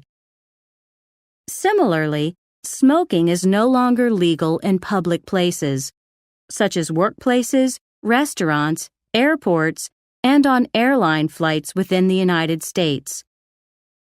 In Japan and other countries, there is a legal age for smoking. In some Muslim countries, all smoking is against religious law. On the other hand, many people around the world drink and smoke, including more and more teenagers and young people. Customs and habits do not always go along with health or safety regulations or laws. In the beginning, Most local laws have a clear purpose or reason. Even so, after many years, these same regulations can seem very strange or unusual. Here are some examples of old rules about personal relationships. In the back country of New Zealand, a man with many sisters can have the same number of wives. How is this custom legal? The man can give one sister to each of his wives' families. In some Indian communities, it is illegal for a young man and woman, married or not, to hold hands in a bus or train station. If they do, they have to pay an expensive fine. The law in some Chinese towns doesn't allow a man to give a woman a chicken leg during a meal. He can give her other chicken parts, but not a leg. And in Worland, Wyoming, a state in the United States, no married man may go camping alone or with his friends. He has to take along his wife. These old laws are probably still in effect, but not many people follow them.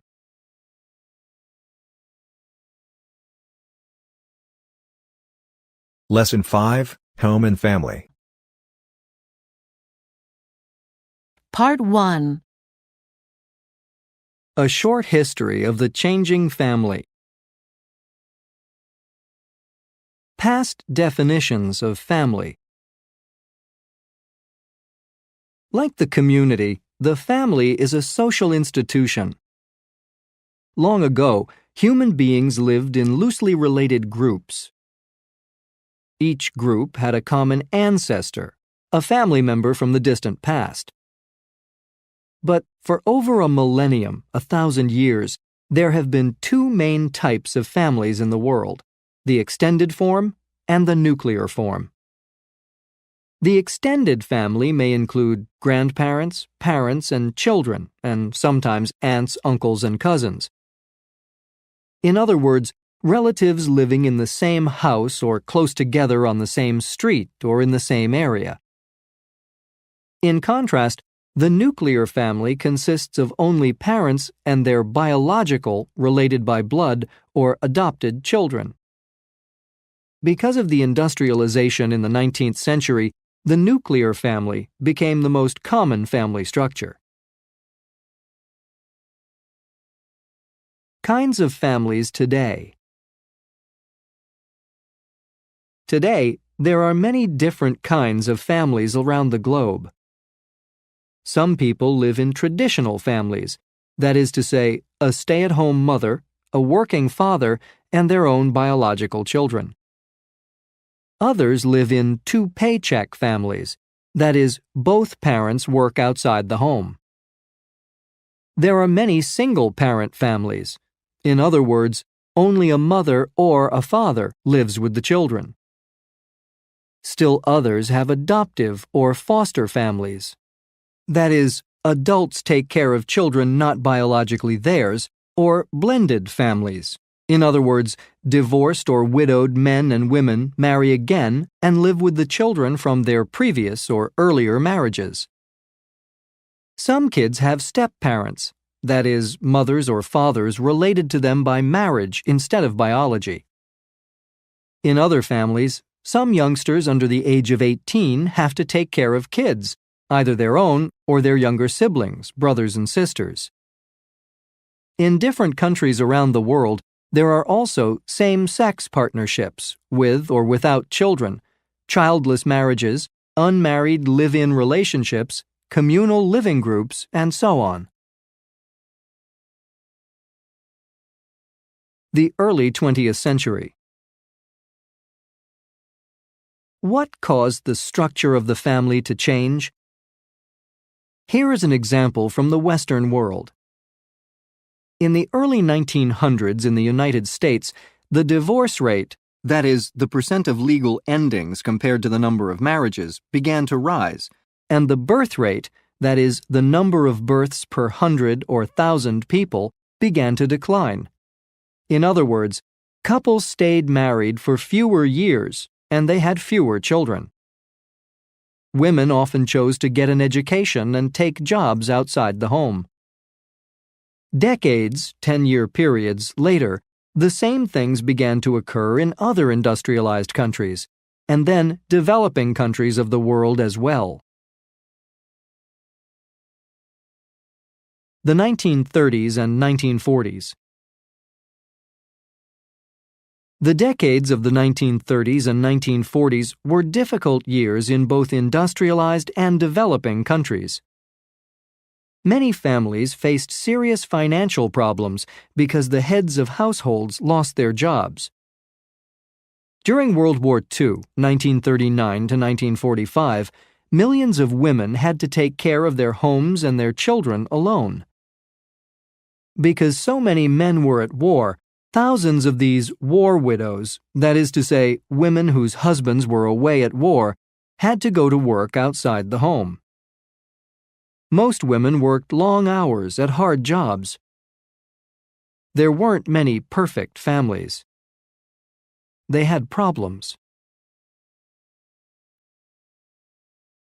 After World War II. During the next decade, the situation changed in many places. There were fewer divorces, and people married at a younger age and had more children than in the previous generation. Men made enough money to support the family, so a mother seldom worked outside the home when her children were small. Children began living at home longer, that is, until an older age, usually after high school or even college. The traditional family was returning in the United States, it seemed, as in many other countries.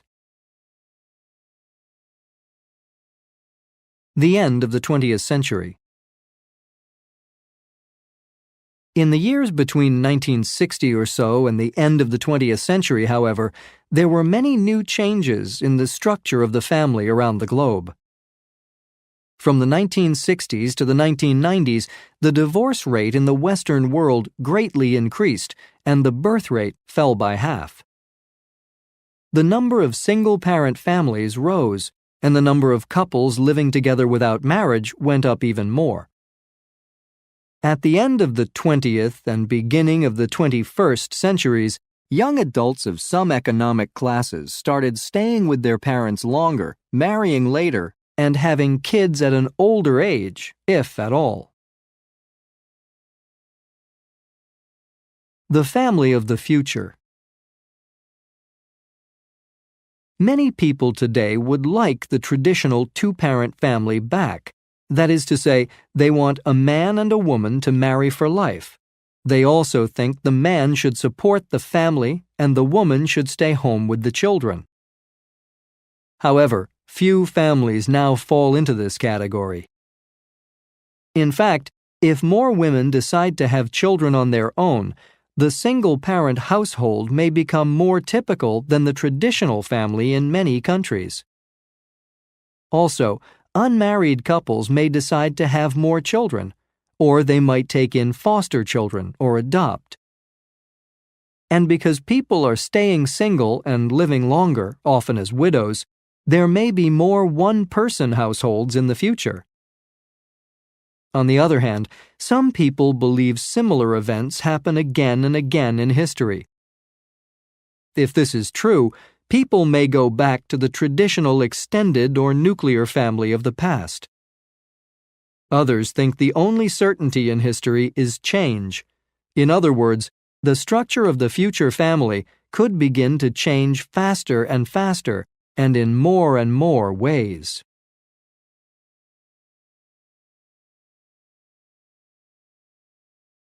Part 2.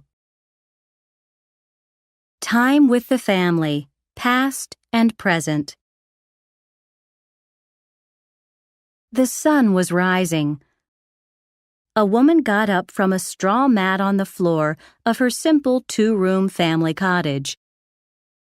Her husband and their 4 children were still asleep on the mat. There were 5 other children. The couple gave 2 of them to a family with too few workers. The other 3 died long ago. The woman pushed aside the family goats. When she started the fire for cooking, the man and the children got up. While the daughter helped with the housework, the sons went outside to work in the fields with their father. They could see a castle not far away. The family lived under the protection of the master of the castle. They weren't his slaves, servants, but they paid him taxes. There was no schooling, so they couldn't read or write or get jobs in cities. During the long workday, they took breaks only for meals. Occasionally, they went to the village center, where they laughed and talked and played games. At night, people of the community got together around big fires. They told stories about the past. Most families used to live this way in England over 800 years ago. In the first half of the 20th century, the Japanese family was much more traditional than the typical American family. Young people didn't even used to date. In other words, they didn't go out together as couples. Instead, they had arranged marriages. Their parents chose their husband or wife. Maybe the couple fell in love after they got married, and maybe they didn't. Either way, the wife had children and stayed home with them while the husband supported the family financially. Often the husband and wife and their children lived in an extended family situation, 3 generations in one crowded house. Today, life in Japan is similar to that of many other industrialized countries in that many women work outside the home and young people choose their own mates.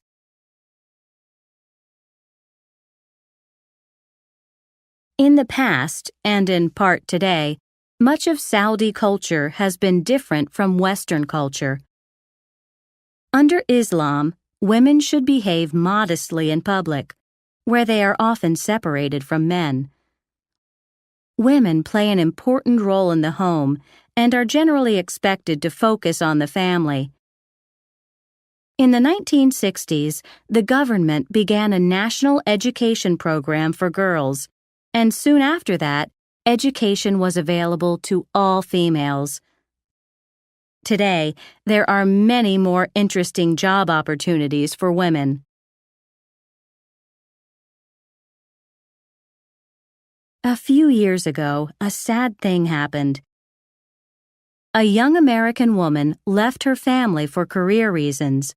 She moved far away. For this reason, a 36-year-old divorced father has custody of his 2 children, 11 and 8 years old. He works long hours as a waiter, including weekends. On his days off from work, he goes to a local community college. He's studying to improve his job skills so he can make more money for his family. At night, he does his homework at the same table as the children.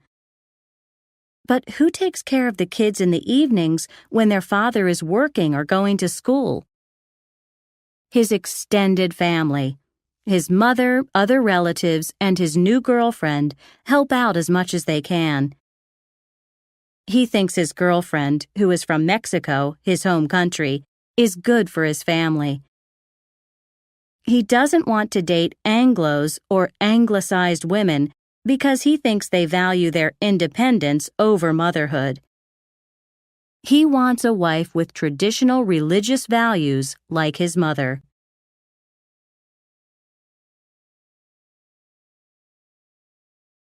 Lesson 6, World Cultures. Part 1. Cross-cultural conversation.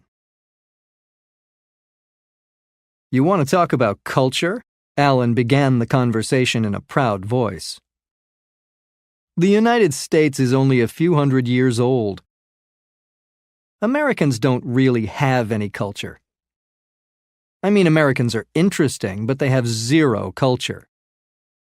He made the sign for nothing with his hand. I agree with you, said Werner. He was pointing at Alan with his finger. Old Europe of the last 1,000 years. Now that's where the great culture was. The age of architecture, the magnificent historical cathedrals and castles are beautiful. It's essential to see the works of world-famous painters and sculptors from previous centuries in our excellent museums. And everyone should experience our classical literature and music in the best theaters and concert halls. Excuse me for interrupting, Alan, Werner apologized, but I just gave a perfect example of a long and significant cultural history. Camille spoke up. You know, we don't call a short millennium a cultural history. The real beginning of culture, significant civilization, was in the Middle East and Africa over 5,000 years ago. He continued, waving both hands in the air. Ancient communities not only knew how to create magnificent architecture and art, they also made amazing scientific and technological discoveries. They invented things. For instance, they figured out how to write and do mathematics. They studied astronomy, the science of the skies, the sun, and the planets. They invented the calendar. They even had medicine. The ancient religions came from that area too. Their achievements made world civilization possible. Those were the civilizations that gave humanity the most meaningful cultural legacy. May agreed with Camille. In a soft but knowing voice, she added, But the really important science and technology began to develop in Asia and the Americas. While the ancient Chinese were building walled cities, they organized the first governments. They invented tools for work and weapons for protection. And the native peoples of the Americas had very, very old civilizations and societies. That was ancient traditional culture. Ancient culture? That's a contradiction in definitions. Grinning, Karen objected in an enthusiastic, friendly way. She gave a contrasting opinion. It's impossible for culture to be old or traditional, she argued. The opposite is true. Culture isn't dead, it's alive. Culture is modern, culture is now. Kenji was starting to fall asleep, but suddenly he was fully awake. I agree, he said, interrupting Karen enthusiastically. You tell them, said Karen, appreciating the support for her point of view. For emphasis, she nodded vigorously. Culture is worldwide, it's universal.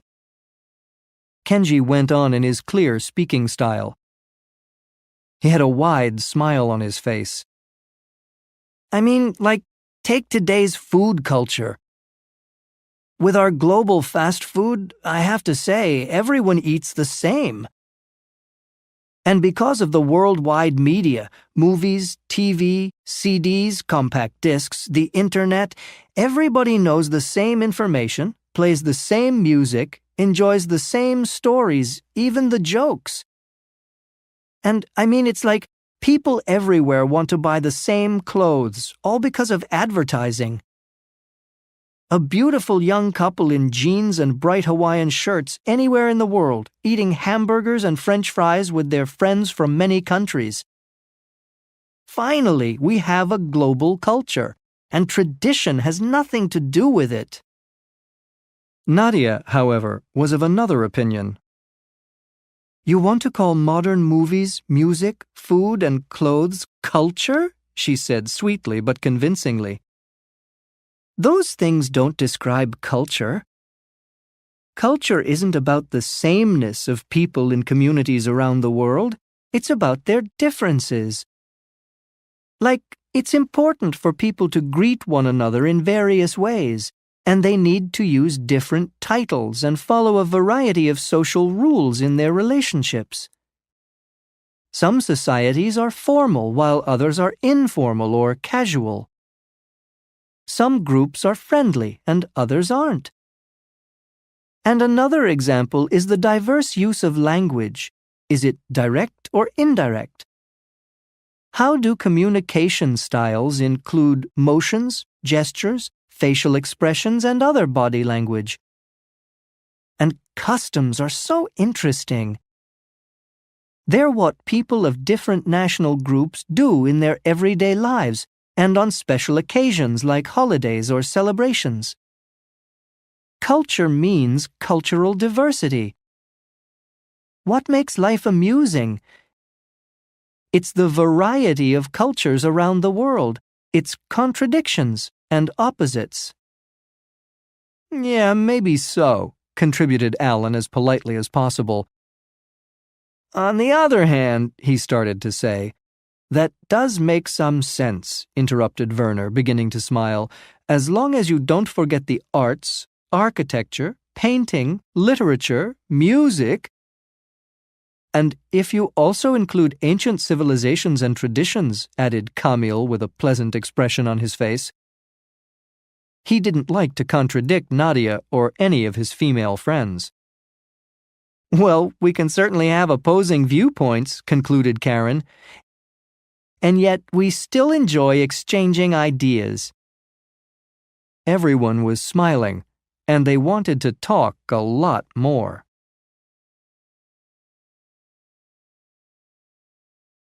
Part 2. Clues to World Cultures. An Irish woman was visiting tourist places in a Latin American city when she got a terrible headache. She knew what medicine she needed, so she went to a local pharmacy. The pharmacist was waiting on another customer when she came in. The Irish woman patiently waited her turn. While she was standing there, 2 other customers came in, then another, and then 3 more. Each time, the pharmacist turned his attention to the new people. He did not greet the Irish woman. He never said, "I'll be with you in a minute." After about 20 minutes, the woman couldn't stand the pain in her head any longer. "Hey, I've been here a long time," she said loudly, very annoyed and insulted. "Why is everyone ignoring me? I need service too," she shouted rudely, impolitely. A Middle Eastern businessman and his brother invited an American guest to their family home for dinner. The American got there on time and enjoyed the interesting conversation, the tea, and the attention. But as time passed, he got very, very hungry. Finally, he politely whispered to his host, "Excuse me, but are we going to eat dinner?" "Of course," answered his host. "We usually serve the evening meal around 9 o'clock, and when we have guests, we enjoy the long conversation before dinner." At the dinner table, everything was delicious, and the hungry American guest ate quickly. He emptied his plate, and his host put more food on it. As soon as he cleaned his plate a second time, the host gave him more. After several plates of food, he could eat no more. He was going to burst. "Please, please, please, don't give me any more food," he begged them. "I finished the food on this plate, but I can't eat another bite." Even then, his host insisted. The guest accepted a little more and ate it with difficulty. Finally, the supper dishes were removed. There was more conversation with more tea and coffee. At about midnight, the server brought a pitcher of ice water. The tired American knew it was okay to thank his hosts and leave.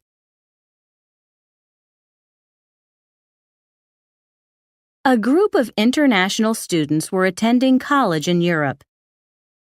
They had a long time between semesters for travel, so they decided to hitchhike as far as they could in other countries. In many places, they were successful. They put their thumbs out or pointed them backwards and smiled. Friendly drivers stopped. As soon as the first traveler got a yes answer from a driver, he motioned with his hand or fingers for his friends to come, or he held up both thumbs in an OK sign, or made a circle with the thumb and the next finger of one hand. The young tourists saved money, saw a lot of the countryside, and had interesting conversations and experiences. On the other hand, in Greece and Turkey, the visitors were not so lucky. Few drivers stopped to give them rides. Instead, most people ignored them. Others gave them mean looks from their cars. They seemed almost insulted that the visitors were begging for rides. A few drivers shouted terrible words at the travelers. 2 even got out of their truck and started a fight. The students thought the drivers were very rude. They felt confused, afraid, and unwelcome. After a few days, the students took the bus back to the countries where they were studying.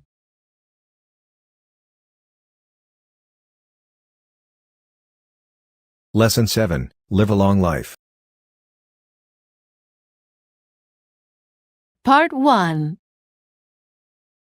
The secrets of a very long life. Introduction.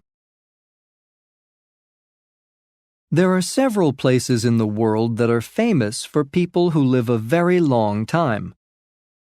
These places are usually in mountainous areas, far away from modern cities.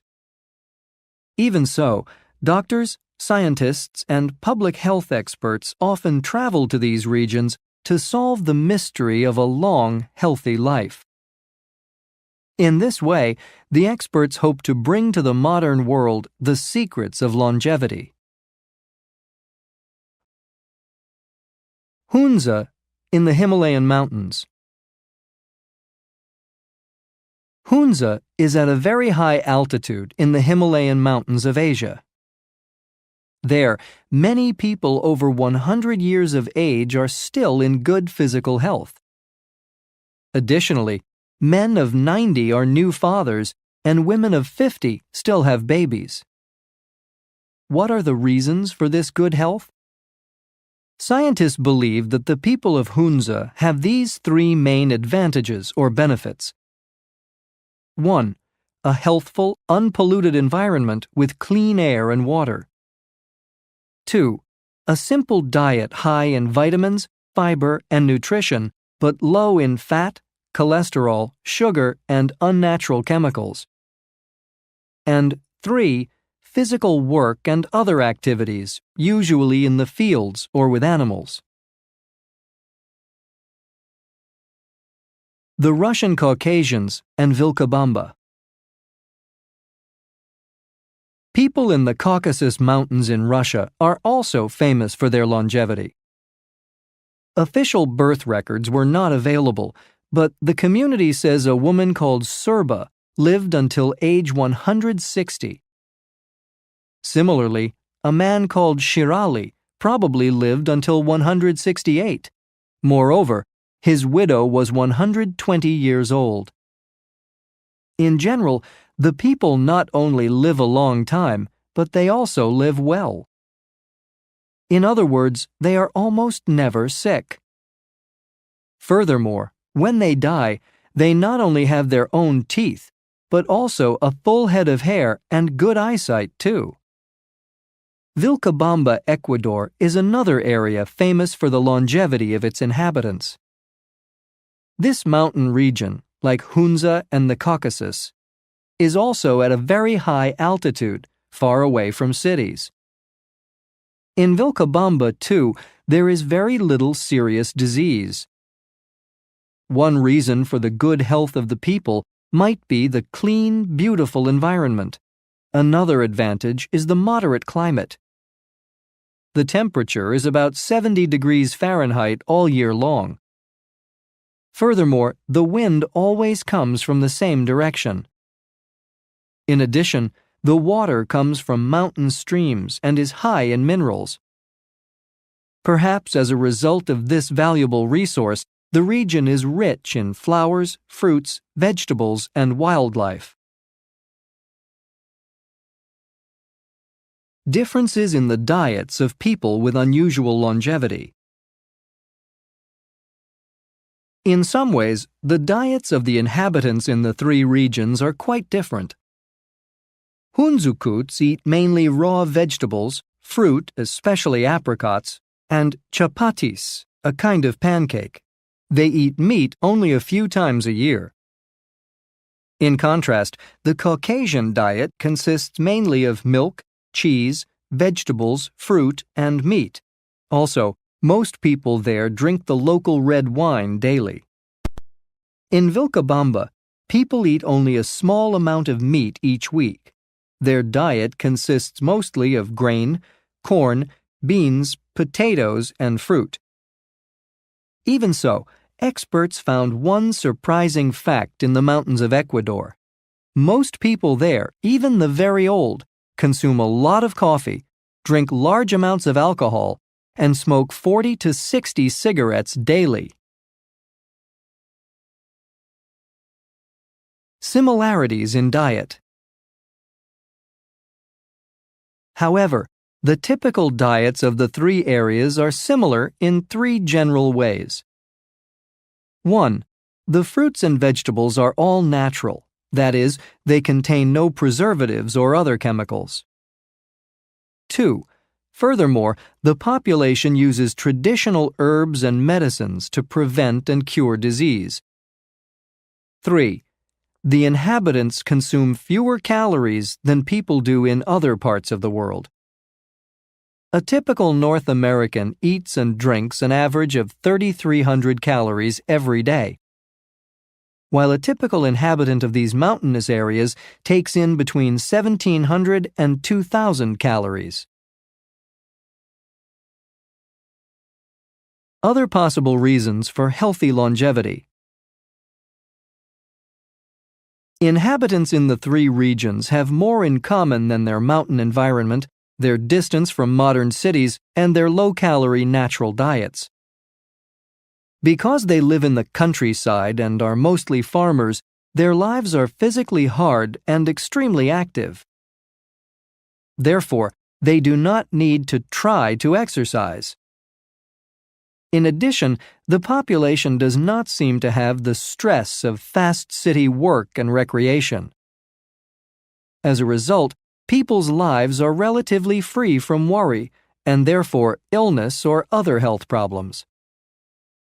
Thus, some experts believe that physical movement and a stress-free environment might be the two most important secrets of longevity. An additional health advantage of life in these long-lived communities may be the extended family structure. The group takes care of its members from birth to death. The validity of longevity claims. Nevertheless, some doctors theorize that members of especially long-lived populations have only one thing in common. They don't have valid official government birth records.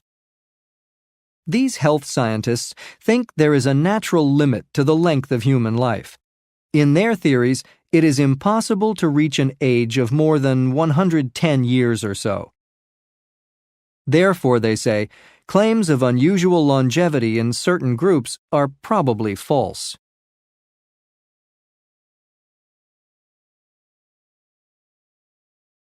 Lesson 8, The Media and Entertainment. Part 1. How the visual media affect people. Introduction. Benefits of the visual media. How do television and the other visual media affect the lives of individuals and families around the globe? The media can be very helpful to people and their children who carefully choose what they watch. With high-quality programming in various fields of study, science, medicine, nature, history, the arts, and so on, TV, videotapes, and DVDs increase the knowledge of the average and the well-educated person. They can also improve thinking ability. Moreover, television and other visual media benefit elderly people who can't go out often, as well as patients in hospitals and residents of nursing facilities. Additionally, it offers language learners the advantage of real-life audio-visual instruction and oral comprehension practice at any time of day or night. And of course, visual media can provide almost everyone with good entertainment, a pleasant way to relax and spend free time at home. Media replaces other activities. Nevertheless, there are several serious disadvantages to the visual media. First of all, some people watch the tube for more hours in a day than they do anything else. In a large number of homes, TV sets, as many as 5 or more in a single household, are always on. Many people watch TV for many hours a day or spend hours playing games or surfing on their computers. They download music, movies, and other forms of entertainment. Instead of spending time taking care of their kids, parents often use a video screen as an electronic babysitter. As a result, television and video can easily replace family communication as well as physical activity and other interests. The effects of TV on the mind. Second, too much TV, especially programming of low educational value, can reduce people's ability to concentrate or reason. In fact, studies show that after only a minute or two of visual media, a person's mind relaxes as it does during light sleep.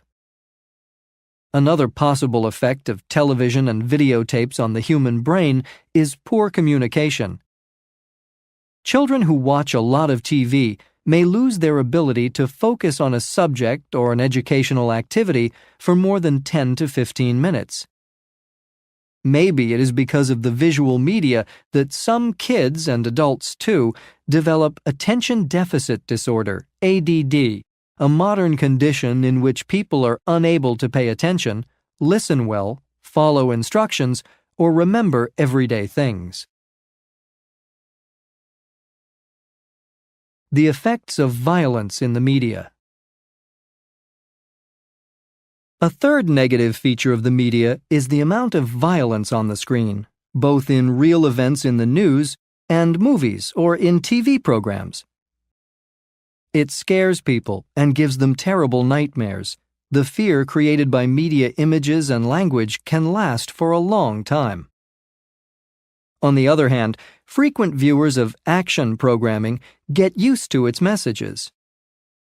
They might begin to believe there is nothing strange or unusual about violent crime, fights, killing, and other terrible events and behavior. Studies show that certain personality types are likely to have strong emotional reactions or dangerous thoughts after some kinds of entertainment. They may even copy the acts that they see on violent shows, start fires, carry and use weapons, attack people in angry or dangerous ways, and even worse.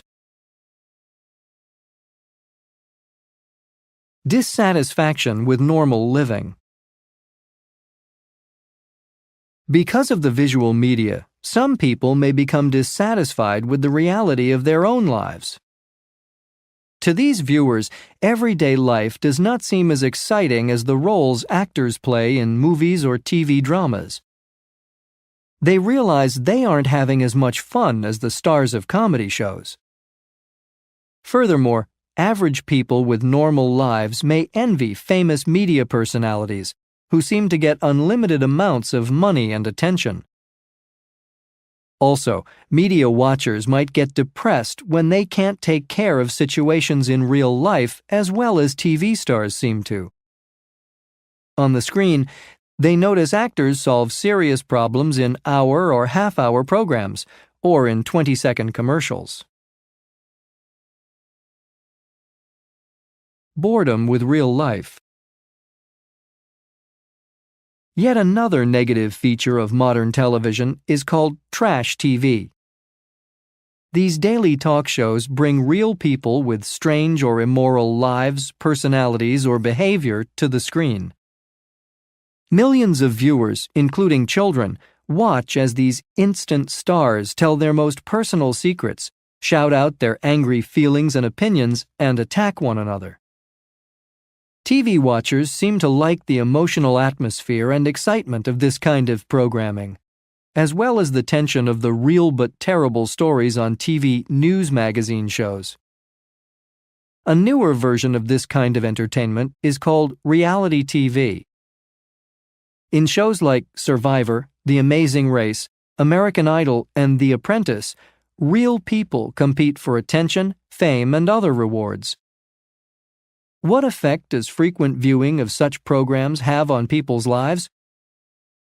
It makes television more real than reality, and normal living begins to seem boring. Disadvantage of the media: addiction. Finally, the most negative effect of all of these kinds of visual media might be addiction. People often feel a strange and powerful need to watch TV, download visual material, or play a DVD even when they don't enjoy it or have the free time for entertainment. Addiction to a TV or computer screen is similar to drug or alcohol dependence. Addicts almost never believe they are addicted. Even so, truthful media addicts have to answer yes to many of these questions. Do you immediately turn on the TV set or computer when you arrive home from school or work? Do you watch a lot of programming that requires little focus or thinking ability? Can you concentrate on another topic or activity for only 10 to 15 minutes at a time? Do you enjoy the action and violence of the media more than activity in your own life? Do you feel envious of the lives of well-known TV or screen personalities or the participants in reality TV shows? Do you feel closer to the people on TV than to your own family members and friends? For you, is TV or video the easiest and therefore the best form of relaxation or fun? Would you refuse to give up your TV viewing and internet connection for $1 million? Would you like to compete on a TV reality show more than do anything else?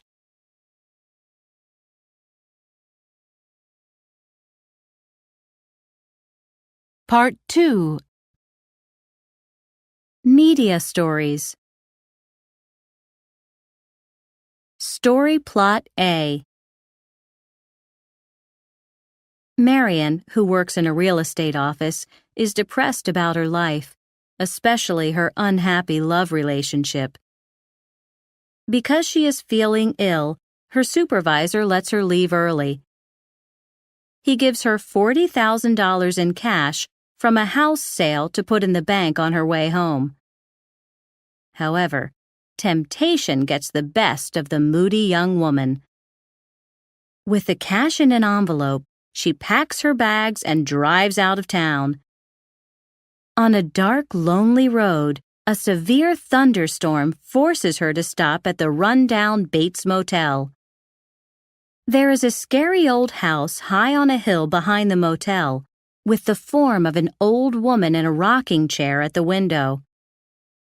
Norman Bates, the motel owner, is happy to sign in a guest, but his mother shouts at him angrily. After a conversation with Norman, Marian goes to her room. When she is in the shower, the bathroom door opens.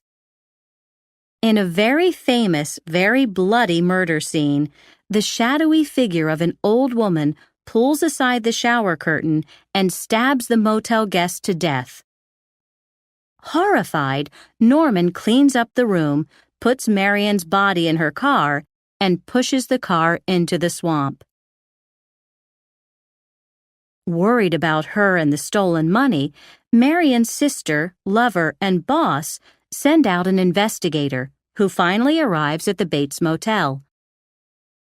Suspicious of Norman's strange behavior, the investigator goes into the scary house, where the dark shape of an old woman at the top of the stairs kills him too, with a long knife. Others come to investigate. After many suspenseful scenes, they discover that Norman's mother is a skeleton. The murderer in the old woman's clothes was Norman Bates himself, who has turned more and more into his mother.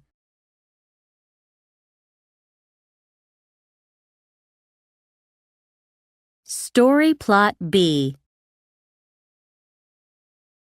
After a hurricane sinks their ship off the coast of Africa, a British couple finds their way to land with their baby son.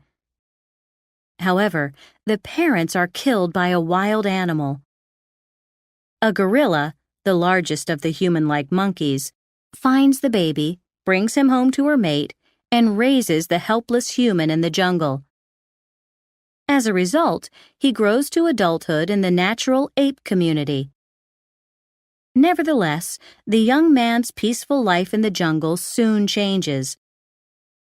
To study African wildlife in its natural environment, Professor Porter arrives with his daughter Jane and a hunter named Clayton. When the explorers meet the jungle man, at first they think he is the missing link, a being halfway between an animal and a human being. Therefore, they are surprised to discover that he is as human as they are. When he begins to feel strange, unfamiliar emotions towards Jane, the man that grew up in the jungle becomes very confused. He wants to be with his own kind, but doesn't want to leave the gorilla family that raised him, especially since Clayton sees the apes not as friends, but as animals to hunt and kill. When Jane has to leave with her father, the ape man is very sad and upset. Even so, he saves the white people when they are captured, and Jane stays with him in the jungle.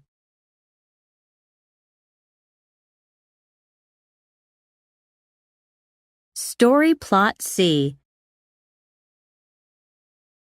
The Starship Enterprise, a flying vehicle that travels to other galaxies at amazing speeds, stops at a space station for repairs. The four Beanars, beings with computerized brains, that are doing maintenance seem worried. Suddenly, they realize the ship is about to explode and order evacuation. Everyone leaves except Picard, the captain, and Riker, the second man in command, who don't hear the alert.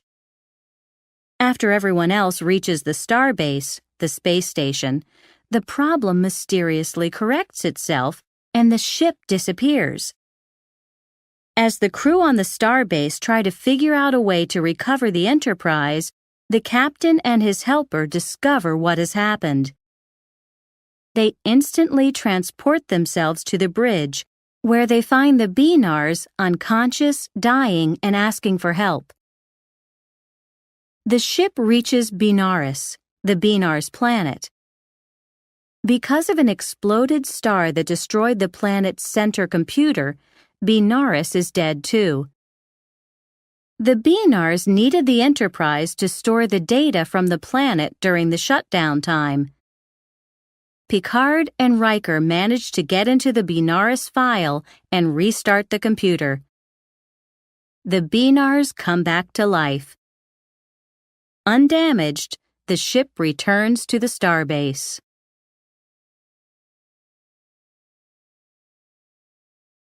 Story Plot D. It is the middle of the 19th century. a very romantic time of honor and passion.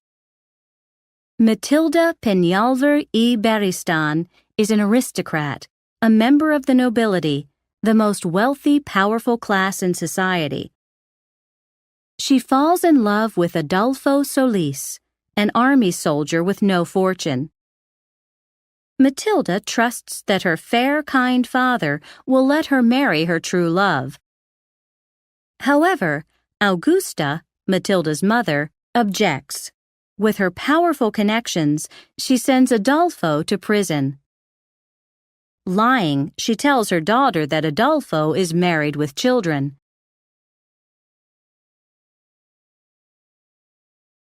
Because their family is facing bankruptcy, Augusta wants Manuel Fuentes Guerra, an honorable and handsome young man who has just inherited a vast fortune, to be her son-in-law.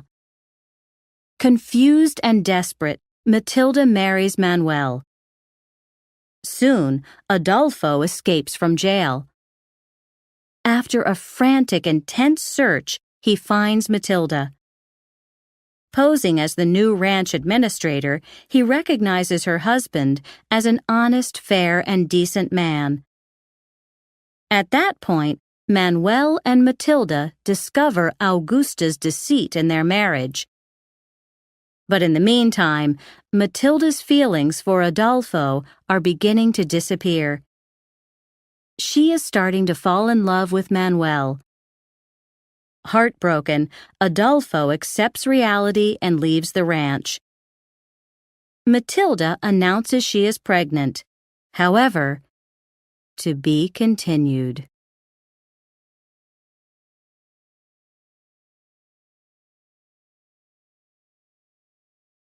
Lesson 9, Social Life. Part 1. Meeting the Perfect Mate, Part 1.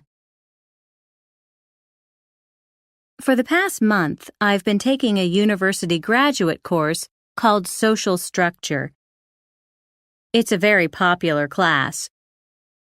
We've been discussing friendship, social life, dating, marriage, and other relationships through the generations and throughout the world. One of our assignments is to examine the ways that people meet potential spouses, husbands and wives. I've been interviewing students on campus all week as part of my study. I'm amazed at what I've been hearing. First, I talked with my roommate in the dormitory, Usha, an international student from India. "What's one way to meet a possible mate?" I asked her. "Well," she said, "one method in my country is to have an arranged marriage." "A what?" I asked. "I know you can match a tie to a shirt or 2 socks after you do the laundry, then they're a match. But people?" "Sure," she replied. "There are still arranged marriages these days, and there were a lot more not too long ago. My parents, for example, met each other for the first time on their wedding day. My grandparents chose their children's spouses and arranged the weddings." "Do you mean that the bride and groom weren't in love?" "That sounds awful. Weren't they worried?" "Maybe a little bit," Usha said, "but they accepted each other. Then, fortunately, they learned to love each other. They've had a good, successful marriage for the past 30 years. This happens in a lot of arranged marriages. You know, even today some Orthodox, very religious young people, Jewish and Muslim and Christian, marry this way." I shook my head. "Amazing," I said. The next person that I interviewed was Bill, a guy in my business management class. "I meet a lot of women in dance clubs, at least I used to," he said. "The environment was exciting, and I used to go every weekend if possible to dance or talk or just listen to music." "That seems great," I said. I thought so too at first, he said a little sadly. But on the other hand, the music at these places was very loud. Many people drank, so they didn't talk. They shouted and didn't listen much. Both the men and the women got kind of aggressive. And it was so disorganized. So I've been trying speed dating instead of bars and clubs. What on earth is that? I asked, amazed. Well, you go to a nice place with tables and chairs. You get to meet a new person every 6 minutes. Then you list the people you want to see again. Does it work? No, it's much too fast for me. I don't move that quickly. And I'm not a speedy thinker or talker either. You know, you ought to talk to my brother Freddie. Here, you can get him by speed dialing my cell phone. Bill handed me the cellular telephone. I speed dialed Freddie. Oh, I do just about everything on the internet. You know, the World Wide Web, volunteered Freddie very quickly. You meet potential dates and girlfriends and mates on the web on your computer? I asked, not really so amazed anymore. Yeah, there are plenty of people to communicate with in cyberspace, Freddie began enthusiastically. With the most up-to-date technology, laptops and power notebooks and even camera and video phones, you can do it anywhere. At home, at work and school, at cafes, in the library. You can go into chat rooms and talk by typing. Slowing down, Freddie paused to think.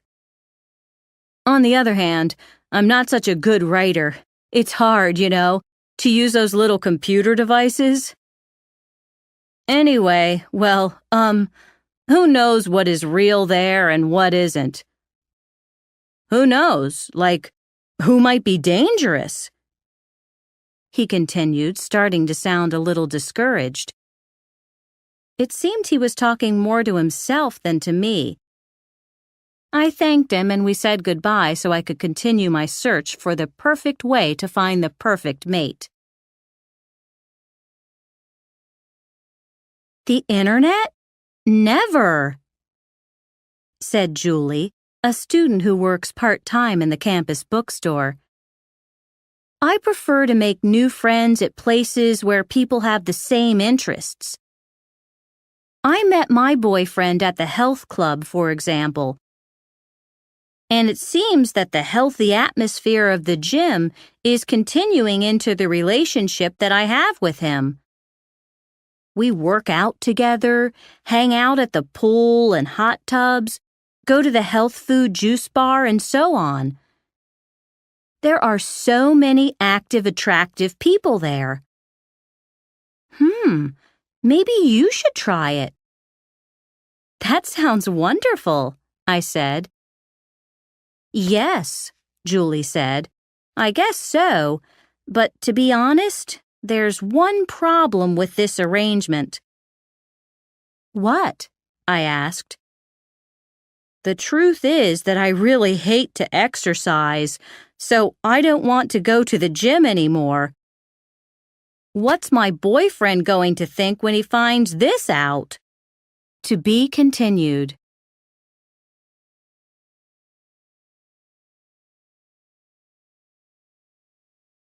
Part 2. Meeting the Perfect Mate. Part 2. What is the best way to meet the perfect husband or wife? Computer dating services are the answer, said my friend Sarah, who lives down the hall from me in the dormitory. They provide a great way to meet people. The biggest advantage is that you have a lot in common with the people you meet through a computer. The computer can match you up with someone of your same intelligence, cultural background or religion, age, personality, values, and so on. If you want, You can meet someone who is famous, exciting, optimistic, healthy, polite, any characteristics that are important to you. You can match your preferences in lifestyle, food, nature, sports, movies, and everything else. And you can ask for a professor, a scientist, a computer specialist, an artist, or... Have you had many successful dates so far? I asked. To tell the truth, she said, not really. I think I made a big mistake when I filled out the application form. I didn't want to miss a wonderful guy because of an answer that was too specific, so I was careful to write very general answers. What do you mean? Well, there was a question about height. I said anyone between 3 feet 5 inches and 7 feet 5 inches. Then there was a question about recreation. I answered yes to 147 interests. From classic historical architecture to motorcycling. I wrote that I liked tennis, swimming, the beach, the mountains, the desert, health food, junk food, ethnic foods, eating out, cooking, staying home, traveling, the arts, TV comedies, quiz shows, crime dramas, family life, single life, and on and on and on. You know, I think that the computer got confused. It hasn't found a date for me since I sent in the application. And what about online video dating? Asked Sarah's roommate Sandra. Online video dating? I asked. How is that possible? Well, I hear that you film yourself and talk about yourself. You know, your background and your interests and things like that. Then you post your video online and people can view it, and you can view other people's videos and email the people you want to meet. I answered, more videos in my life. Well, you could place a personal ad, Sandra continued. In the newspaper? Sure, a friend of mine did that. He wanted to get married, so he figured it out by statistics. He decided that out of every 10 women, he liked one. And out of every 10 women he liked, he might fall in love with one. Therefore, to get married, he just needed to meet 100 women. Did it work? I asked. There was no answer. Last, I interviewed a guy in the cafeteria. His name was Felix. Supermarkets, he told me. You're kidding, I said. No, I'm serious. I meet a lot of potential dates over the frozen pizzas in the convenience food section. Also, it's easy to make small talk over the cabbage and broccoli in the produce section. We discuss chemicals and nutrition and food prices. Sometimes this leads to a very romantic date. I slowly shook my head. It is strange, very strange. I didn't respond because I didn't want to be impolite. That evening, I talked with my roommate Usha. You know, I said, I think maybe your parents and grandparents had a pretty good idea. An arranged marriage is beginning to seem more and more attractive to me.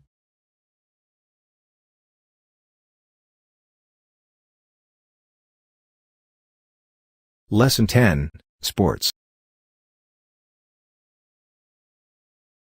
Part 1. The Ancient Olympics. In a world troubled by political conflict, the Olympic Games have symbolized peace and unity throughout their history. In the ancient Greek Olympics, youthful athletes honored the gods with demonstrations of their speed and coordination. Based on the highest ideals, the Olympic Games were offered in the spirit of peace, for the love of sport and honest, fair competition. Although the Olympics have changed over time, you might be surprised to learn that, according to historians, there are many similarities between the original Olympic Games and the modern ones.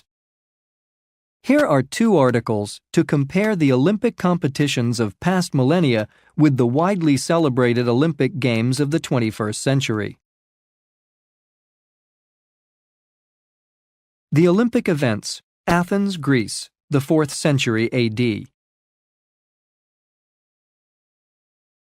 As the greatest of our national festivals comes to a close again, here are some of its highlights and history. Since 776 BC, our Summer Olympic Games have been held every 4 years at the sanctuary of our ruler Zeus on Mount Olympus. As usual, this year's games began with the promise of fairness by athletes and judges to Zeus. There was a ceremony before the statue and altar of the great god. There were contests for young boys.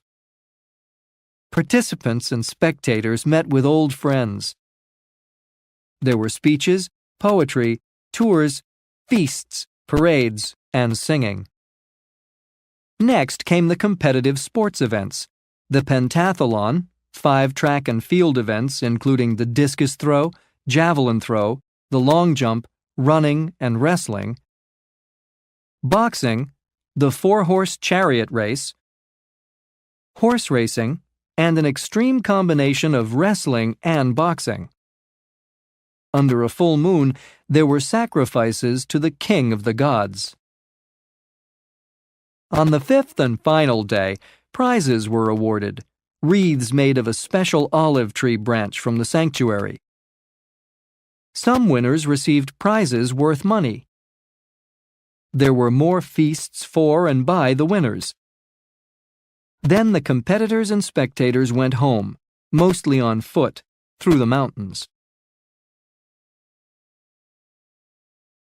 Women in the Olympic Games. Most of the athletes at this year's events were young men, of course. Even so, unmarried girls competed in foot races at the festival of Hera, Zeus's wife. There were also spectators at the festival of Zeus. The owner of the winning chariot team and the trainer of the winning horse in the races were female too. On the other hand, married women were not allowed in the sanctuary of Zeus. They didn't want to be thrown off a cliff, so no one broke this rule. The politics of the Olympics. In my opinion, the most important achievement of the Olympic Games has been its peacefulness, not only at the Games, but in all of the Greek world. Of course, the actual events fill only 5 short days. Even so, during the 3 months before and after the competitions, there is an agreement to protect travelers, so there is usually no fighting between or among competing cities. Although there have been exceptions, in its long history of over a millennium, the ancient games have never been cancelled for political reasons. In general, even during the times of major wars, the games have contributed to the cause of peace for well over 1,000 years.